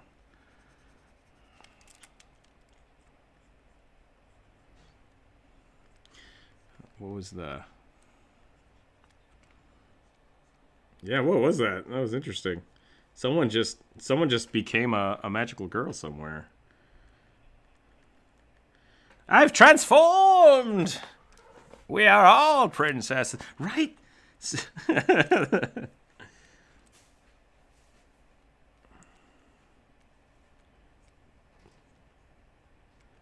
Did you sell your soul to an alien or a cat? That's the question, though, because I think that's the rules for being a magical princess. A flying Someone just magically leveled up, yeah.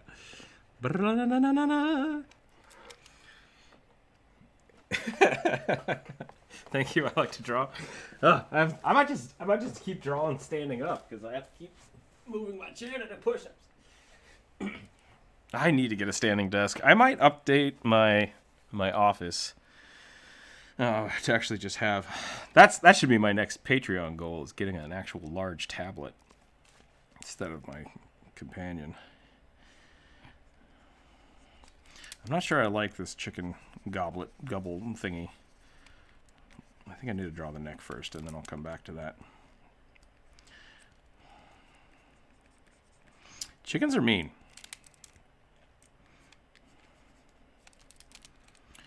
Warlocks and paladins are exactly the same. It's just a matter of whether or not they have a boss or a sugar daddy.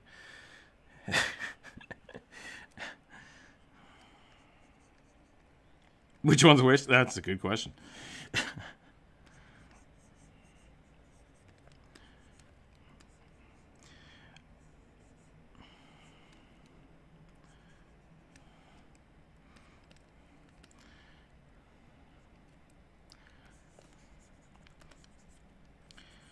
You can also be a warlock without a patron. Which is really weird. Yeah. You're just siphoning the power off of something.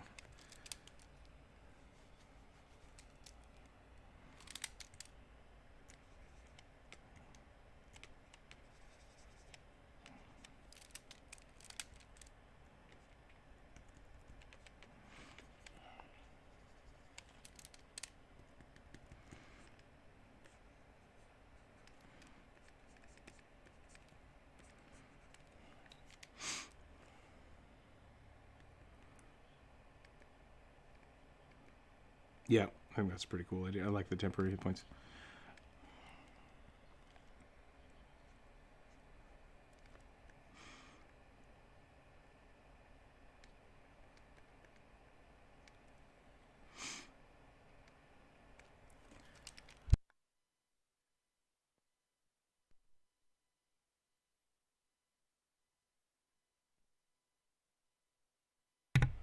Yep, I think the warlock is pretty good idea.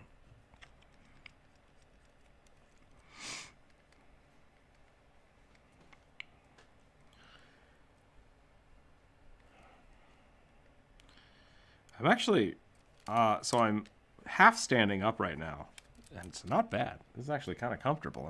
I might do this. This might be interesting. I'm gonna have to build like. Thank you. I like to draw. And more push-ups. Here we go. Oh, today's gonna be a long day, and it's gonna be fine. It is not squat day, man. That broke me last week when we did squats. I think I did. I think I had to do like 100 squats overall, and the next day I just couldn't walk. I was like, ah, dang it.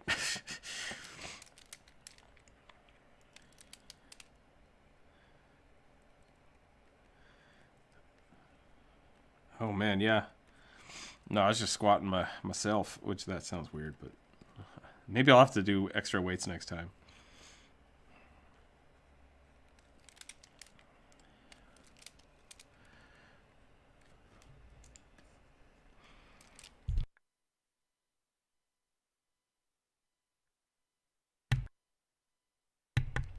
The Kalesh? That sounds right. Kashesh? No, I don't remember. I'll have to look it up. General Grievous, super good. Mm-hmm. Kalish, okay. Kalish. Okay, how can I... Would the chicken... Here's the thing. Would the chicken have feather hands or talon hands? If you were a were chicken. Oh.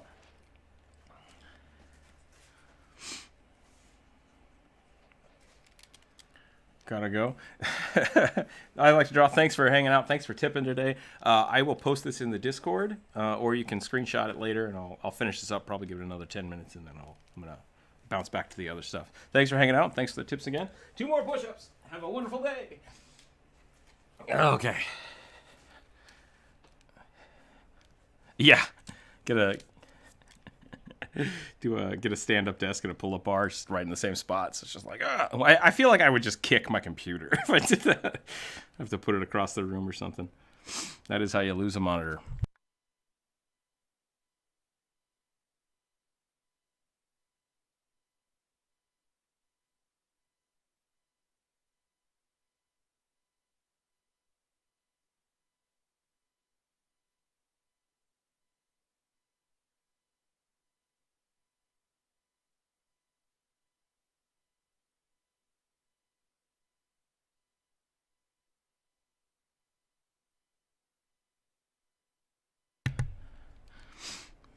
Okay.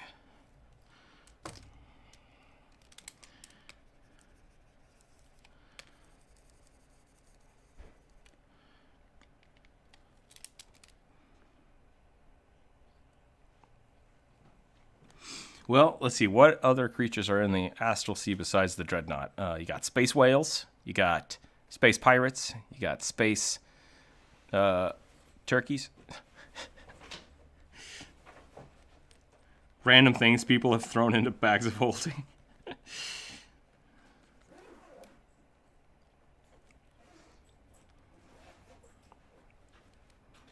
Isn't that's what nowhere is, right? From Marvel Universe.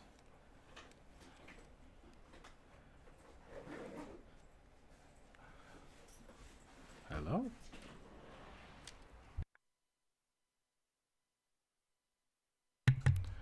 Did we lose? Did we lose the stream? People still there?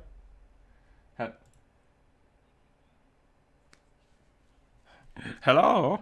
No, I got it. Okay. Gotcha. You say goodbye, and I say, get the hell out. Aha, no one was suspecting that. Okay.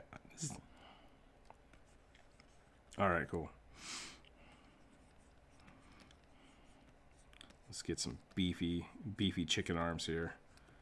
Check out these drumsticks.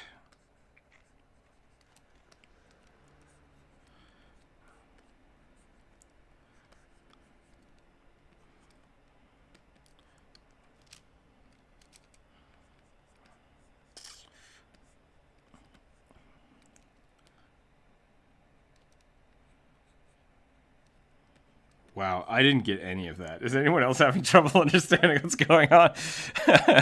It gave us like a third of every word. Do I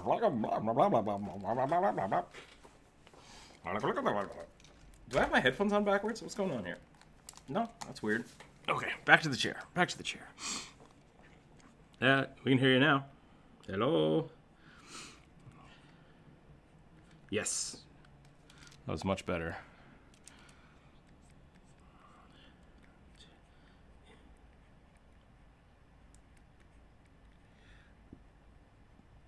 Yesterday, so I was my day job right now is a cook, and our heating fans broke yesterday, or cooling fans. So it was like, yeah, the fans for heating. No,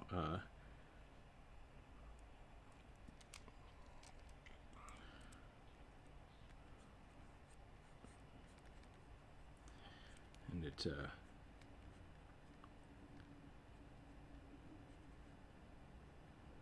The astral plane.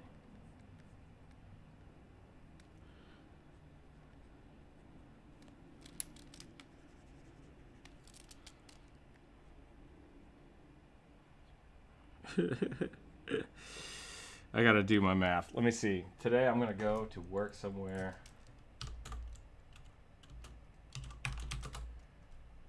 Oh, 32. Okay, that's not bad. So my current working conditions are in a 32 centigrade degree kitchen. So no.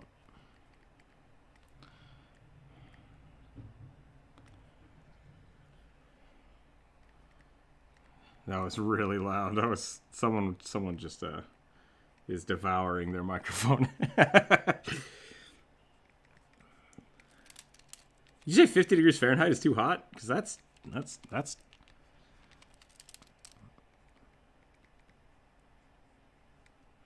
actually just dying. That is the wrong finger is what I've just done there. No, 50 degrees is fine. That's normal temp. That's normal temp here.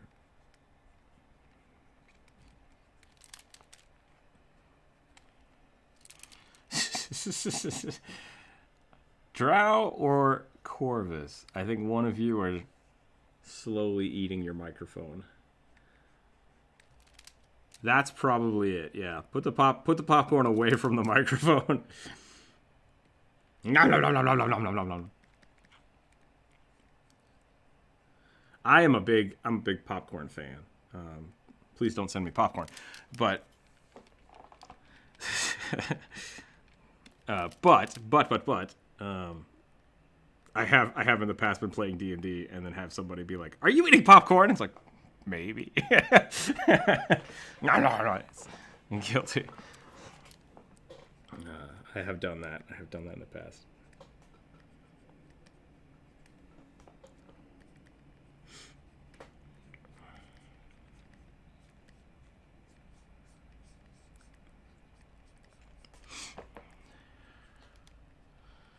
I have never, ever owned air conditioning.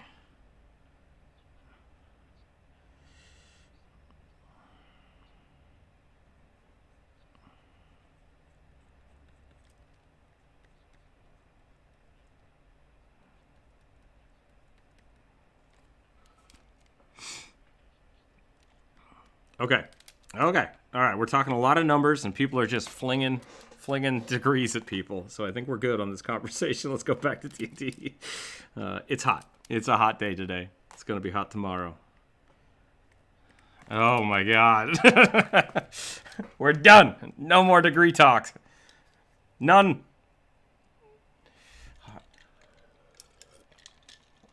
Oh, good God. Good God. I'm going to finish this chicken. I'm going to finish this where chicken, man.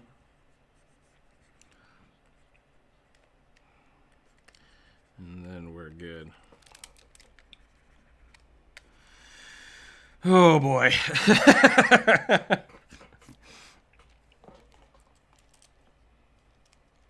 Yep.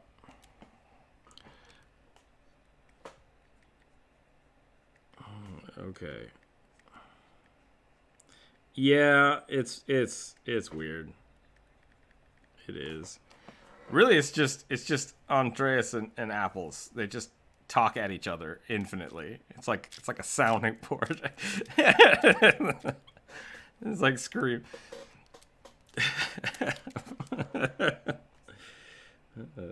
Self. It's all right. It's fine. It's got to be done. Put people in the quiet zone for a little bit. All right, we got this chicken. We got this chicken going, and then we're gonna go back. So what do we got? We got a book. We got a book going. I need to start on the book. I think the book is the next step. And Necronomicon. I think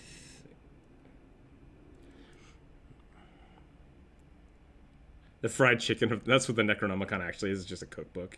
Oh, that got weird. What kind of leather is that? Oh, it's just chicken. Pork rinds. Yeah, I was gonna say it's just.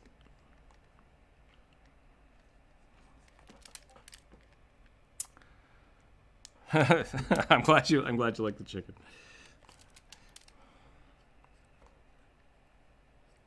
Yeah, I saw that. Thank you by the way for checking that out. Thanks for jumping in the Discord. I'm sorry you. Well, I'm not sorry. I'm not sorry you missed the weird conversation we just had about degrees, but okay, gotcha. Did you say how's the cooking channel coming along?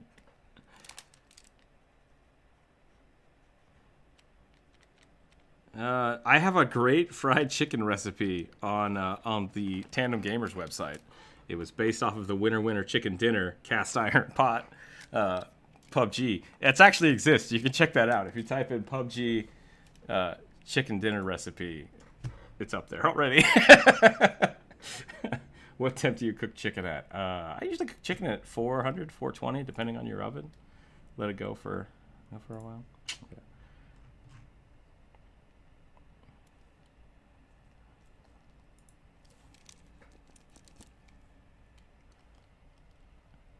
I don't think so. That was so fast, Andreas. I have no idea what you just said.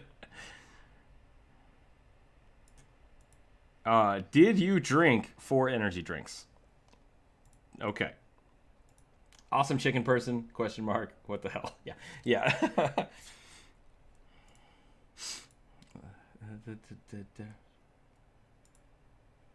I just lost the Discord. I don't know what just happened. There we go. Okay, it's back. We're fine. That was really weird. It just disappeared.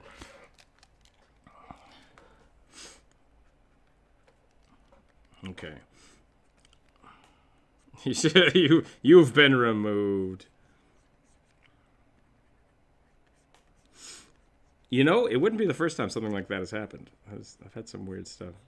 I mean, I didn't like get banned from my own Discord, but while we were fiddling with the settings, I screwed up some stuff and had to have one of the mods save me because it was weird. So, all right, here we go. I'm gonna finish off this shoulder pad, and then we're going back to the books. One of them is a book, yeah. One of the prompts is a book. I have the prompts. Oh, that was on the old page. That's why. So we have a book, a staff, a dagger.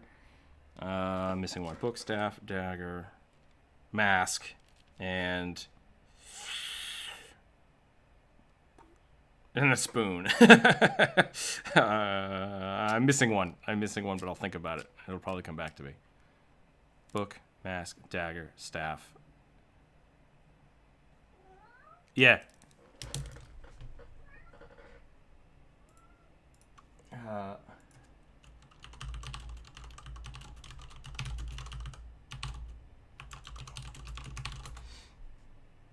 It's right there. Yeah, Tandem Gamers winner chicken dinner recipe. PUBG chili lime. You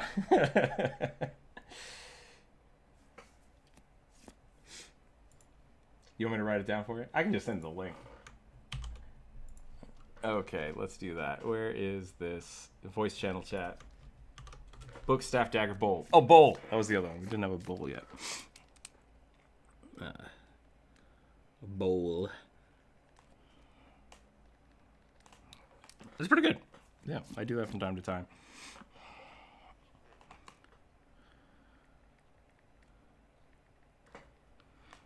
Oh, yeah? I mean, that's interesting. Like, you burn it or it tastes bad? How do you mess up chicken? Chicken's pretty simple.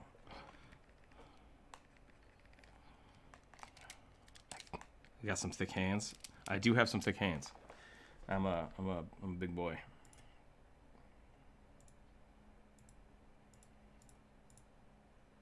That is a cheap knife.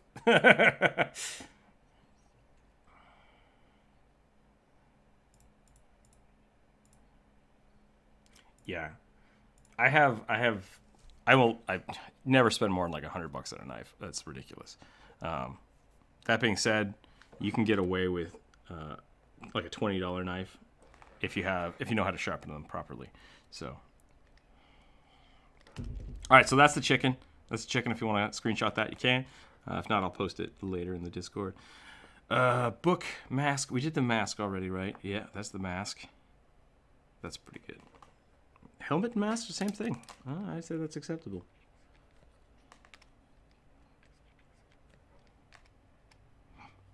That's a good question. What is the staff going to be? Let's do the staff next.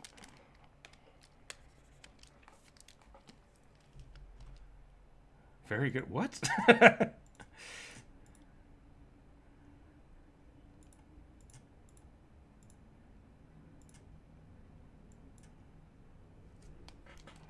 Gotcha.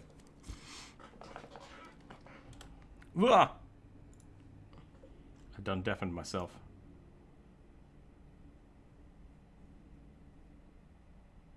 Can we draw some what? No? Oh.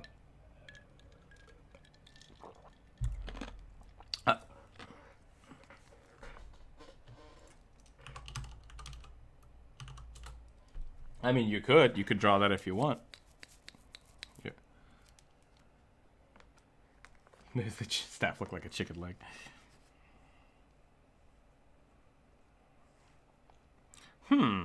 Okay, so the Discord was freaking out. That's weird. Sorry about that, everybody. Let's see, what do we got going on? Maybe make the staff look like a chicken leg or a chicken leg shape. I definitely think I'm going to go with a bone. I think I'm going to use like a thigh bone, though.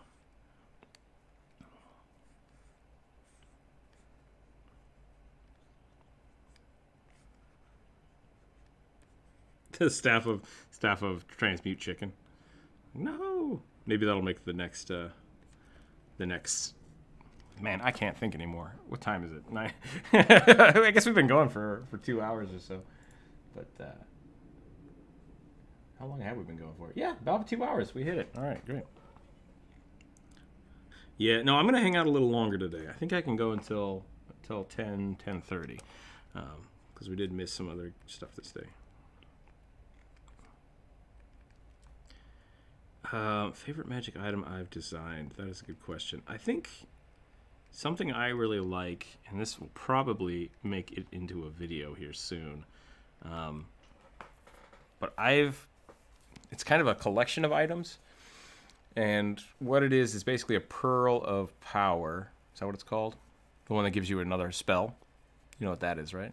But for melee or ranged classes.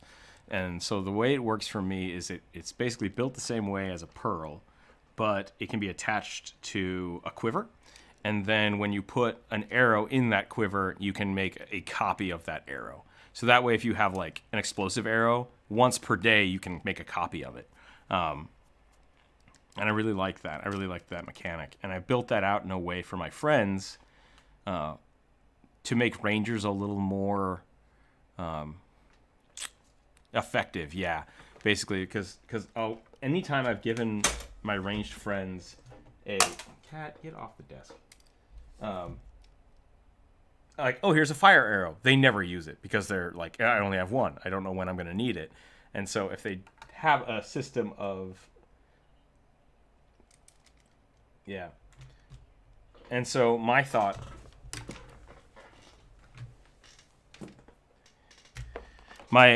behind it is basically it's still limiting because, and I will be making a video about this a little later. It's limiting because they still at the beginning of the day have to choose that prepare which arrow they're going to put in, or they can always just on the fly as a standard action put an arrow in it, and then it becomes that. But it stays that way till you remove them all. So that way, and then beyond that, you can add more pearls if you find more, buy more, create more. So you can have like 5. So you have a quiver that now all of a sudden can, when you put 1 fire arrow in, give you 5 fire arrows. And I've done that for gunslingers, for... yeah, I think it helps the game a lot. It is a little more indicative of like 4th edition, which is kind of weird because now all of a sudden you're basically a range caster with the arrows. But it is very much like level 1, you have 1 of them. Level 5, maybe you have 2 of them, 3 of them. Yeah, and I think that works a lot better. And it gives a little more range. So that's probably my favorite homebrew thing I've done, and I found different ways to use that to my advantage. I don't know if I like this bone staff anymore. Maybe this.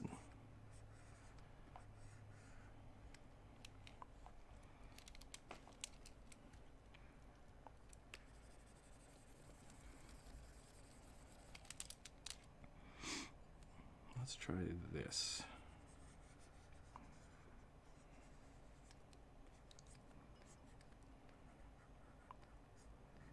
Yeah. Cool. Let's do sharp teeth. We'll do the nose. And we're going to give this is going to be favorite home brewed item. Do you have any good bar fight D&D stories? Do I have any favorite? I generally try to stay away from bar fights. Yeah. You can roll one and hurt yourself. What? Dragonborn Alchemist.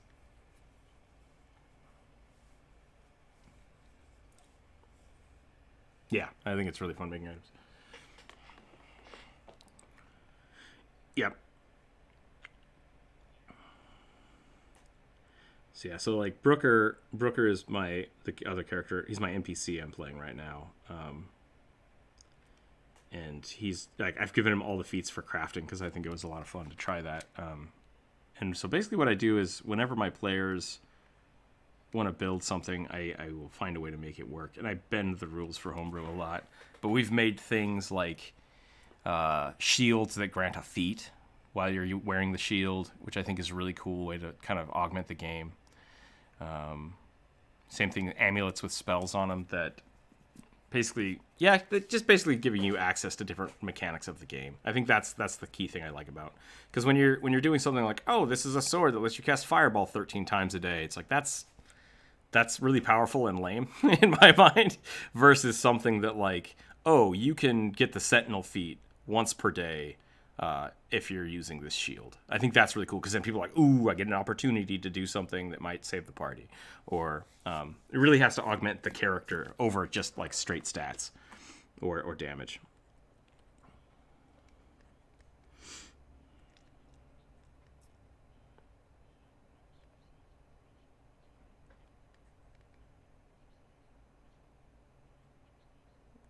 Yeah, I think we were talking about that.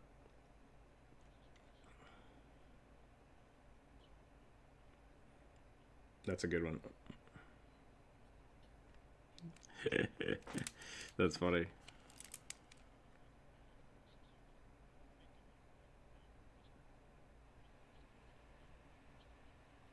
You start getting constricted by your armor? That sucks. That's funny.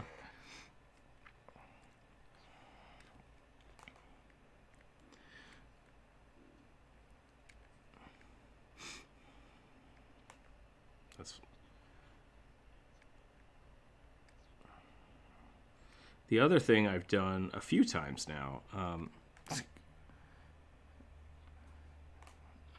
that's bad DMing. I think.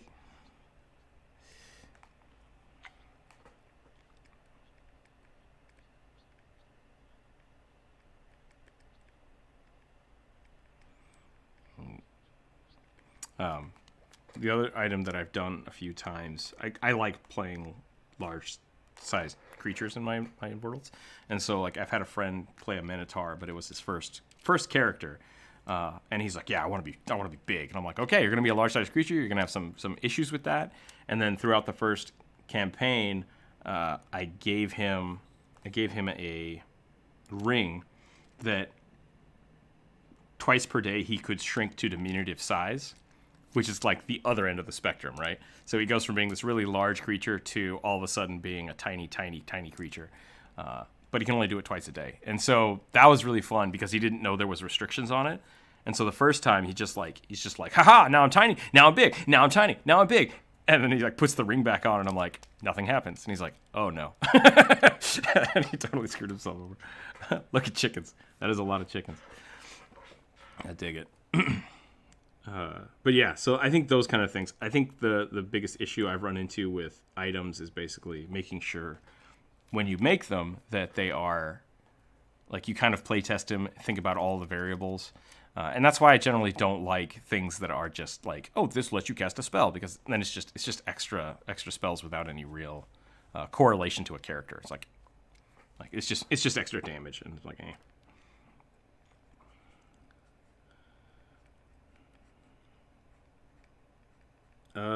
That is.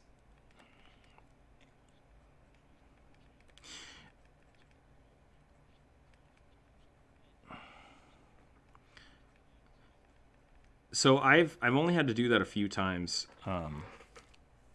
and most of the time my players are the ones that are like, "Oh man, I think this is too powerful. We need to drop it." And it's like, "Yeah, I agree," and I'm able to do that. I'm able to. Yes, that's what I'm saying. Is that usually when something is broken, I don't have to say anything about it because my players realize, like, oh, that's not how we intended it. We should probably limit that. But my players are also, once again, the whole game when we play is usually together. And so when I give them an item, it is an item that is usually made either for their character or meant to do something very specific. So I don't run into that too often. There have been a few times, like with Kevin the Necromancer, when basically I'll be like, oh, there's a thing that augments your skeletons. And he's like, whoa, if we do that, like, I'm going to get, this guy has like a plus 40. I'm like, that is not what I meant for it. It was supposed to do this. And he's like, okay, let's say it only works in that type of situation. It's like, perfect. So it is very much, you can always mix up and do something wrong like that. And if your players are arguing like, no, it's not as cool, it's not as great, it's like, then that was a breakdown initially.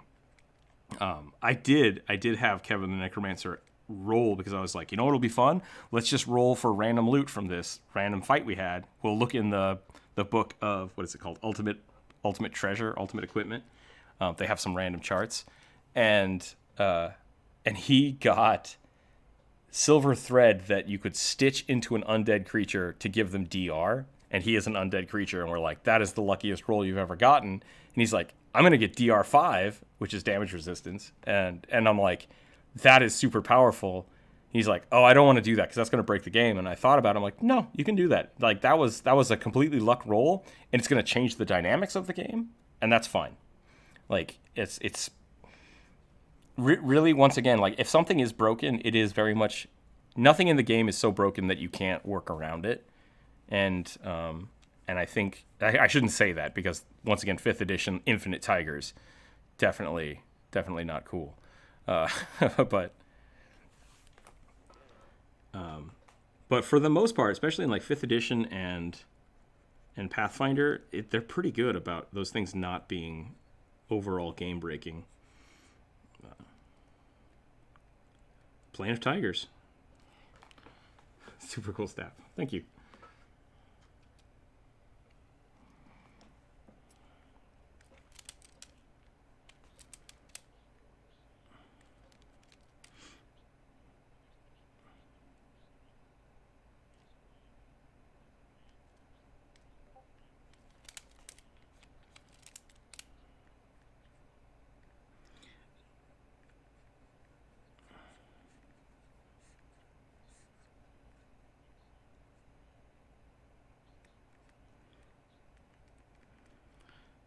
Um.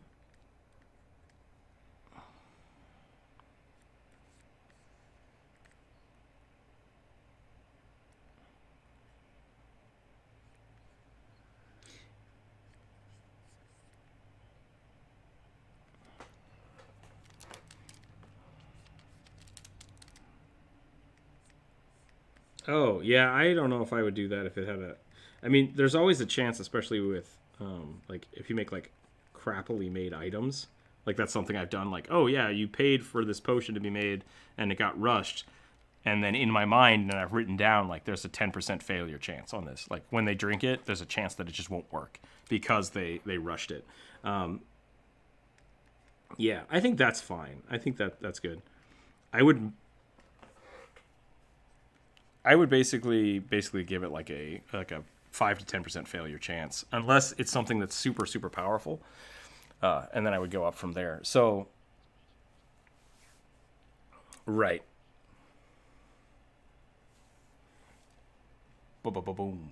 I think that's cool. Yeah, I think that's a cool item. I think that there need to be make sure you're costing it out, like so they're not just getting free fireballs all the time.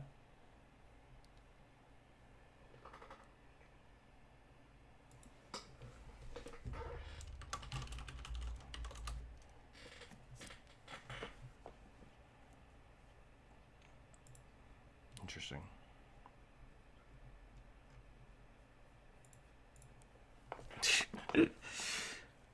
I'd given a necklace of Fireball. It's an item in Pathfinder that basically has a handful of different levels of Fireball attached around a necklace. You rip off a bead and you throw it.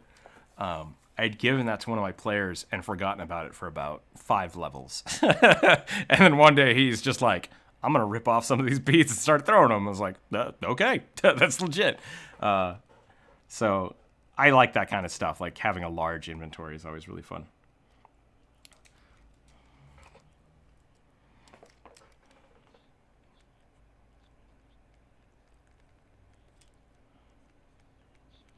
Yeah.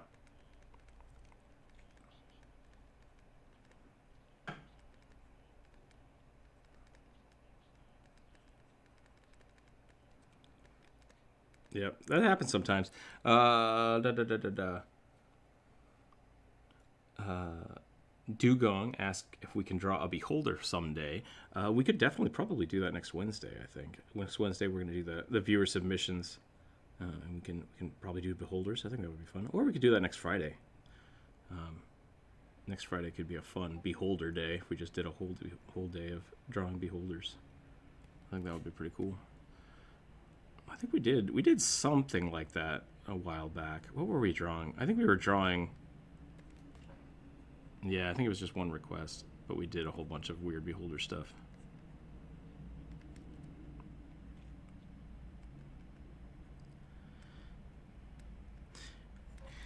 Da, da, da, da. Dara asked earlier about good bar fight stories, and I was thinking about it. And sorry about it took so long. I don't do a lot of bar fights because of, especially in Pathfinder, like just punching people over and over again takes a long time, and it's not super fun. So what I do when I have a bar fight is I usually make it an event, like who can get the most punches out before someone either gets like ejected from the bar, or someone like breaks it up, like, oh, cops are coming, and everyone scatters. But with bar fights, I did have the polar bear and the dwarf start a bar fight on accident because people were like, your bear can't be in here, and he's just like, because he couldn't talk at the time, and ended up just beating the crap out of everybody. So that was a lot of fun. But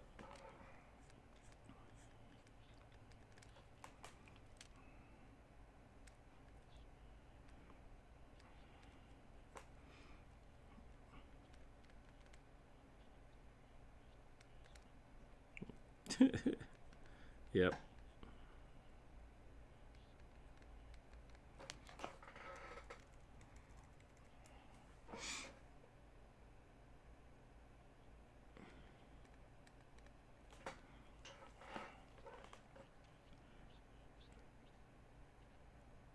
Oh, jeez. Too evil.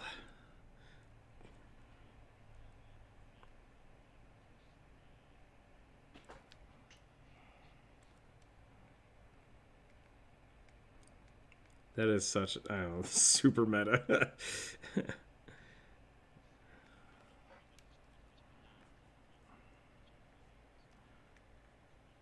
That is super weird. Super weird. You got some interesting players there. I like to draw Beholder Chicken. All right.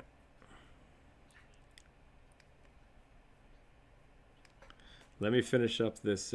That's good. Yeah, putting a bounty on someone's head is a great evil campaign thing that I like to do.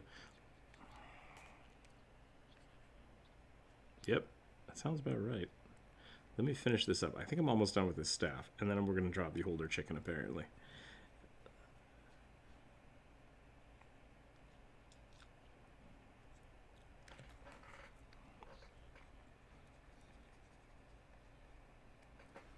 It's got a face on it. It's made out of faces. All right.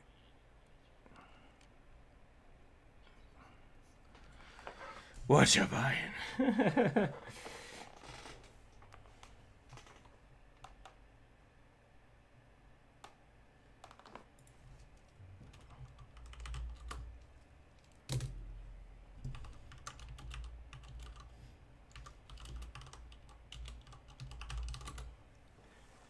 Okay, push-ups. Push-ups and Beholder Chickens.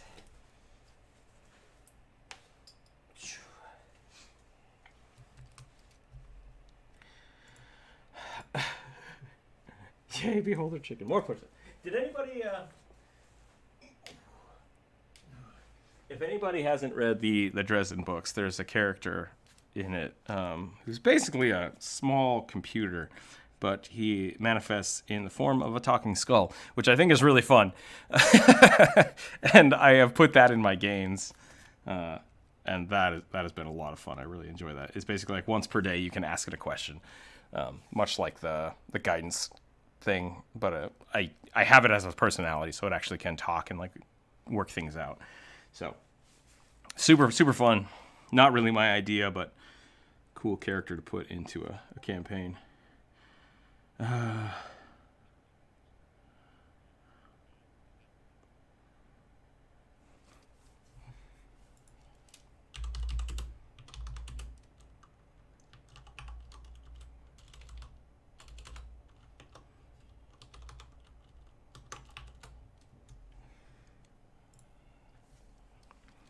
Let's see what's going on here. Okay, Beholder Chicken.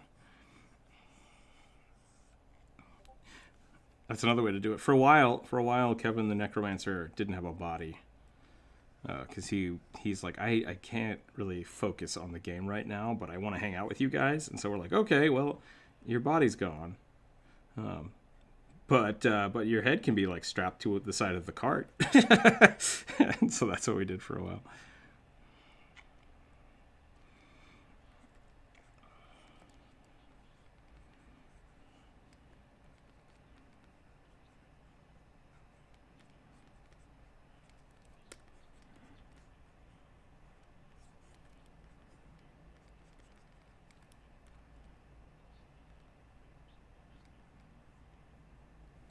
Yeah, I do like.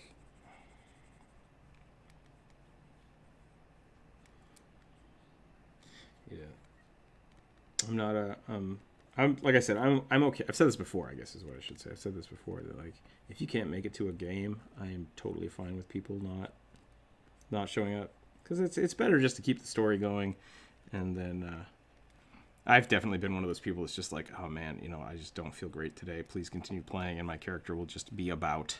It's fine. Like if I die, I die. Whatever. but I can't do it today, and that's fine.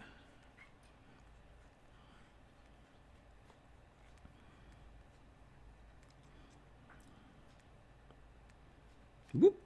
There we go.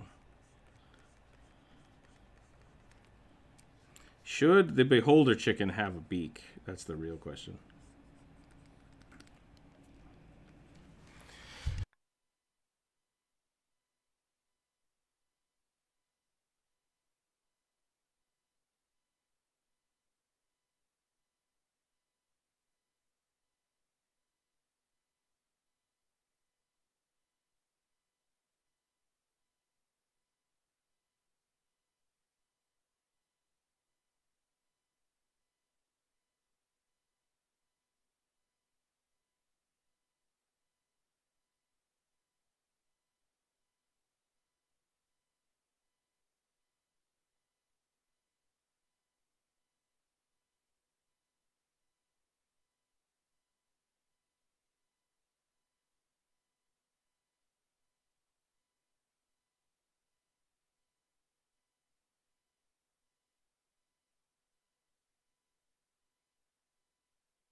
I just realized I've been muted this whole time. I'm so sorry. Yes, Dippy, there is a way to rotate. If you use the transform tool on the left, the little box, if you grab outside of the box, you can rotate your selection. Yeah.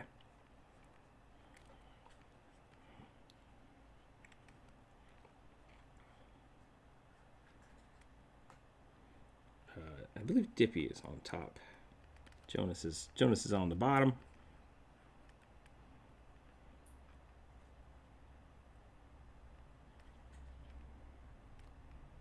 There we go.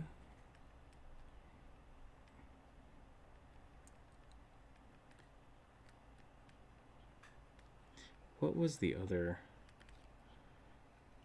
I had one character. I forgot about that. I had one character constantly getting mind controlled. The Book of Karma. That's a cool idea. I like that idea. What was the other one?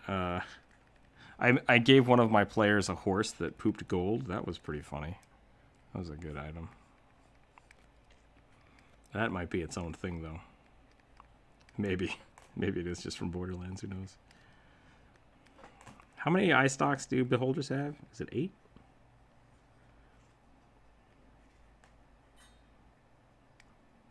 Four, yeah.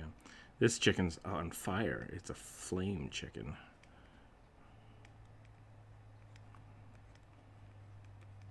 I got it. I heard him. I heard him.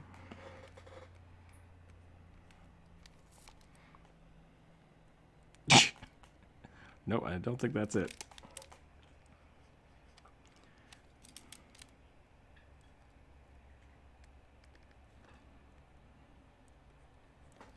Let's do that. There we go.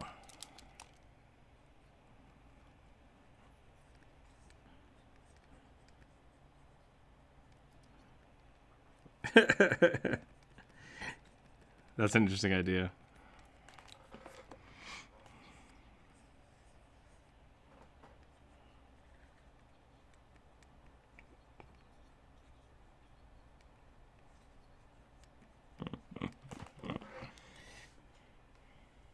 Does the title change to an appropriate to be the person that's reading it? It's like a mood book.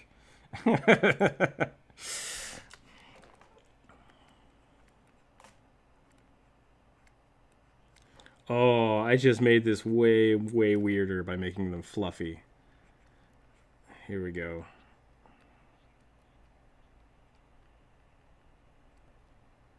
I think I think interesting curses. It would be a good series. That would be fun to.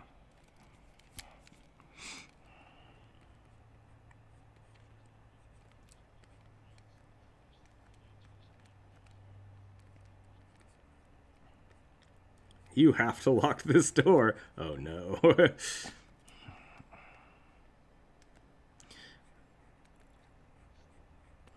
What was the? Is that black? No. What the hell was that called?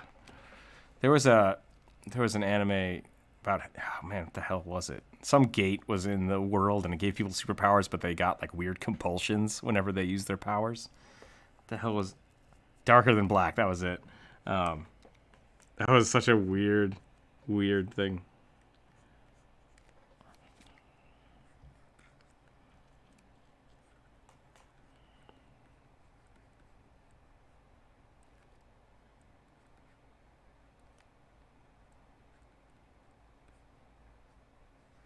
Okay.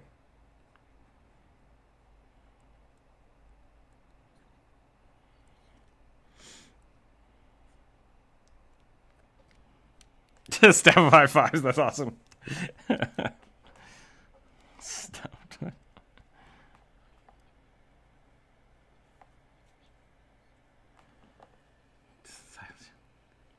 Each head is a different way to cook the chicken. That's pretty funny.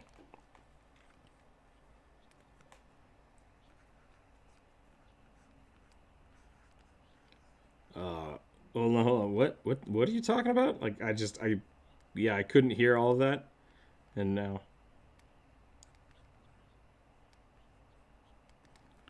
Gotcha. Whoa! Someone use the fill tool. Get out of here.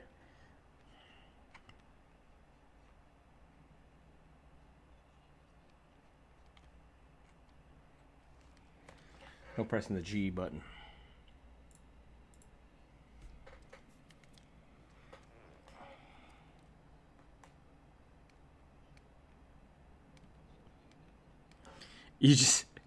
You have to trick him into high-fiving it. Like, hey, here, touch my staff. What? Just touch it. Just give this staff a high five, and we'll be friends forever. It's like, get away from me.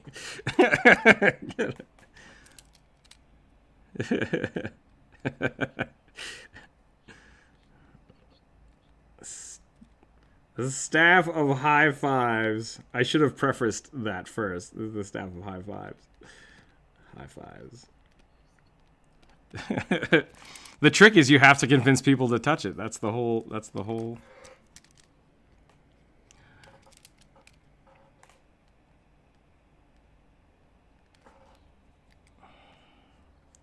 You guys, yeah, I don't know why everyone's so impressed with that. Like, the weird stuff we say all the time is probably put me on a couple, like, FBI watch lists and, you know.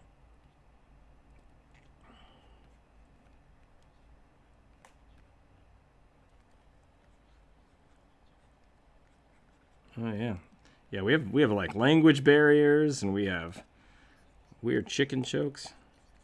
Oh, it's a rubber hand. That makes it better. It's like one of those slap. Who's drawing blue stuff on my beholder? Do I need to move the beholder? Is that what happened? Is it too big?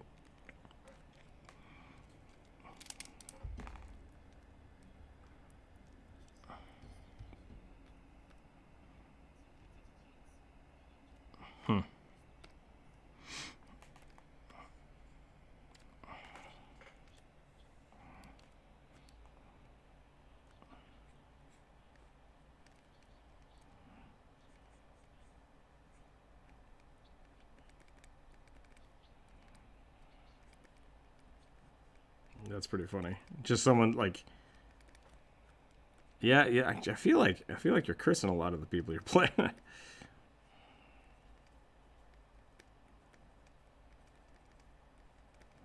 I feel like what happened with this beholder. Jeez, that's a lot of players. I feel like someone tried to cast polymorph on this beholder and then got stepped into the eye gaze beam. So like it went halfway. High five! Yeah! I5, get out of here.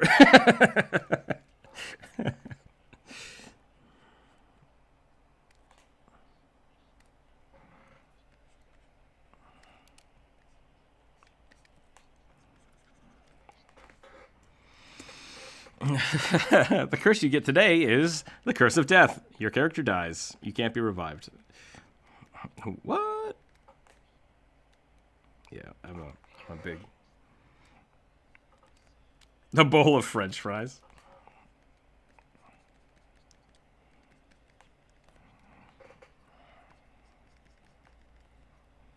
Book. Yeah. I feel like this one specifically, this looks like a parakeet. It's just one head, yeah. This one's on fire. The rest of them are chickens. This one's like a cockatiel. And this one's a robin for some reason. I don't know. Either way. There we go. We got a chicken beholder. I think that was pretty good. I'm pretty happy with that one. Yeah, we made a beholder chicken. Let's give him a pupil here. Or a iris. There we go.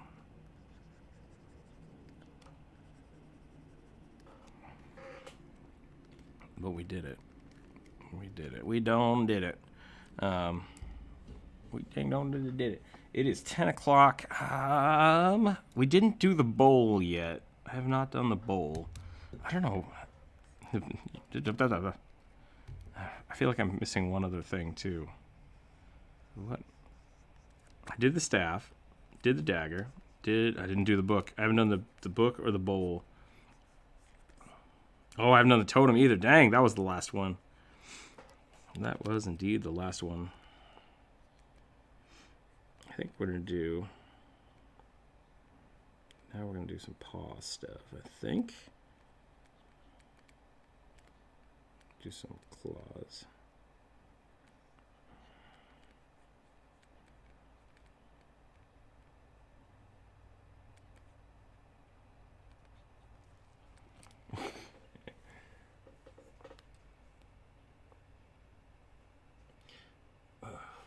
One time my DM allowed a kid to describe how he killed a wolf. Ooh. Yep, that's not a great story. That is definitely a weird one.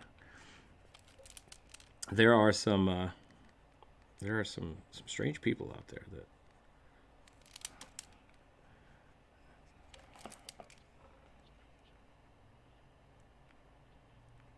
yeah, I would not. I don't know if I would allow that in my game. I guess there's no reason not to until it gets super weird, but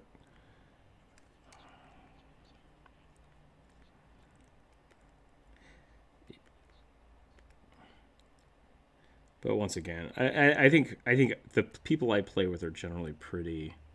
Like I said, we talk about everything. So if something's weird or uncomfortable, it's like, yeah, let's just not do that. It's like, yeah, that's fair.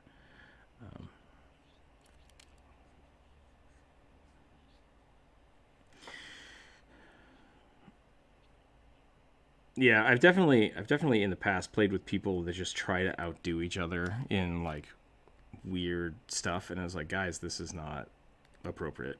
Like whatever you're doing here, it's not funny.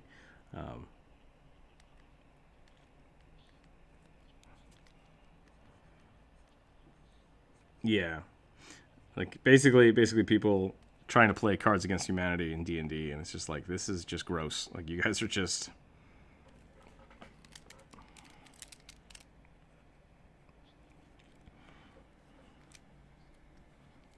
Oh, do I need the? Did I forget the comb?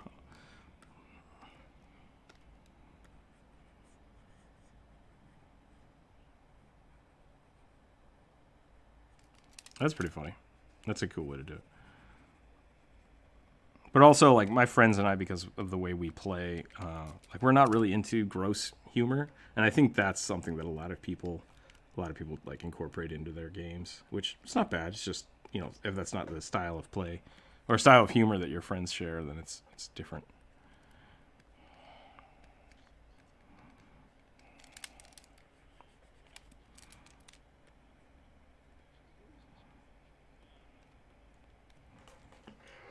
I think I need to make this a little more chickeny.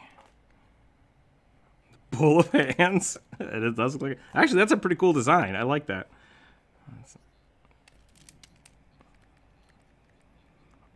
Oh, if they're real hands, though, that's the gross part about it. Yeah, I don't like this. I was trying to go for like a mushroom paw thing.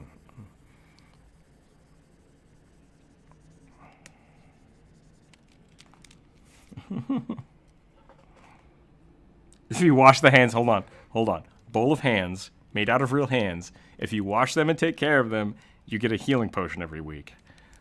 That is great. That is an awesome item. I think that's my new favorite thing. The bowl of hands. I'm gonna write it down. Yeah, I'll write it down. We'll talk about it. Super weird and creepy, and I love it. We just came up with content. Great job, everybody. Bowl of hands. A bowl of hands.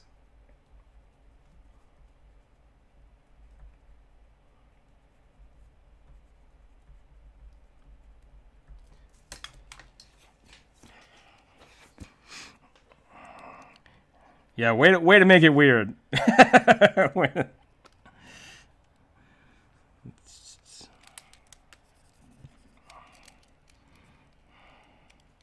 Alrighty. Well, so on that note, it is 10:15. I think I don't really want to start the bowl because I think I could probably do that in Photoshop a little faster and better. We got some cool stuff. I will probably add that to the Discord and draw a little later today. People are welcome to clip them if they want, post them. But yes, thanks everybody for hanging out. I'm gonna have to take off here. Great job today. Great job keeping the chat calm. Mostly, we had a little bit earlier, but that was fine. You did a great job. Apparently, it's very hot. Everyone stay cool this weekend. It's going to be a scorcher. Yeah, it's difficult. Definitely difficult. I'm going to go hang out in a super hot kitchen for the next 8 hours. So we'll see how that goes.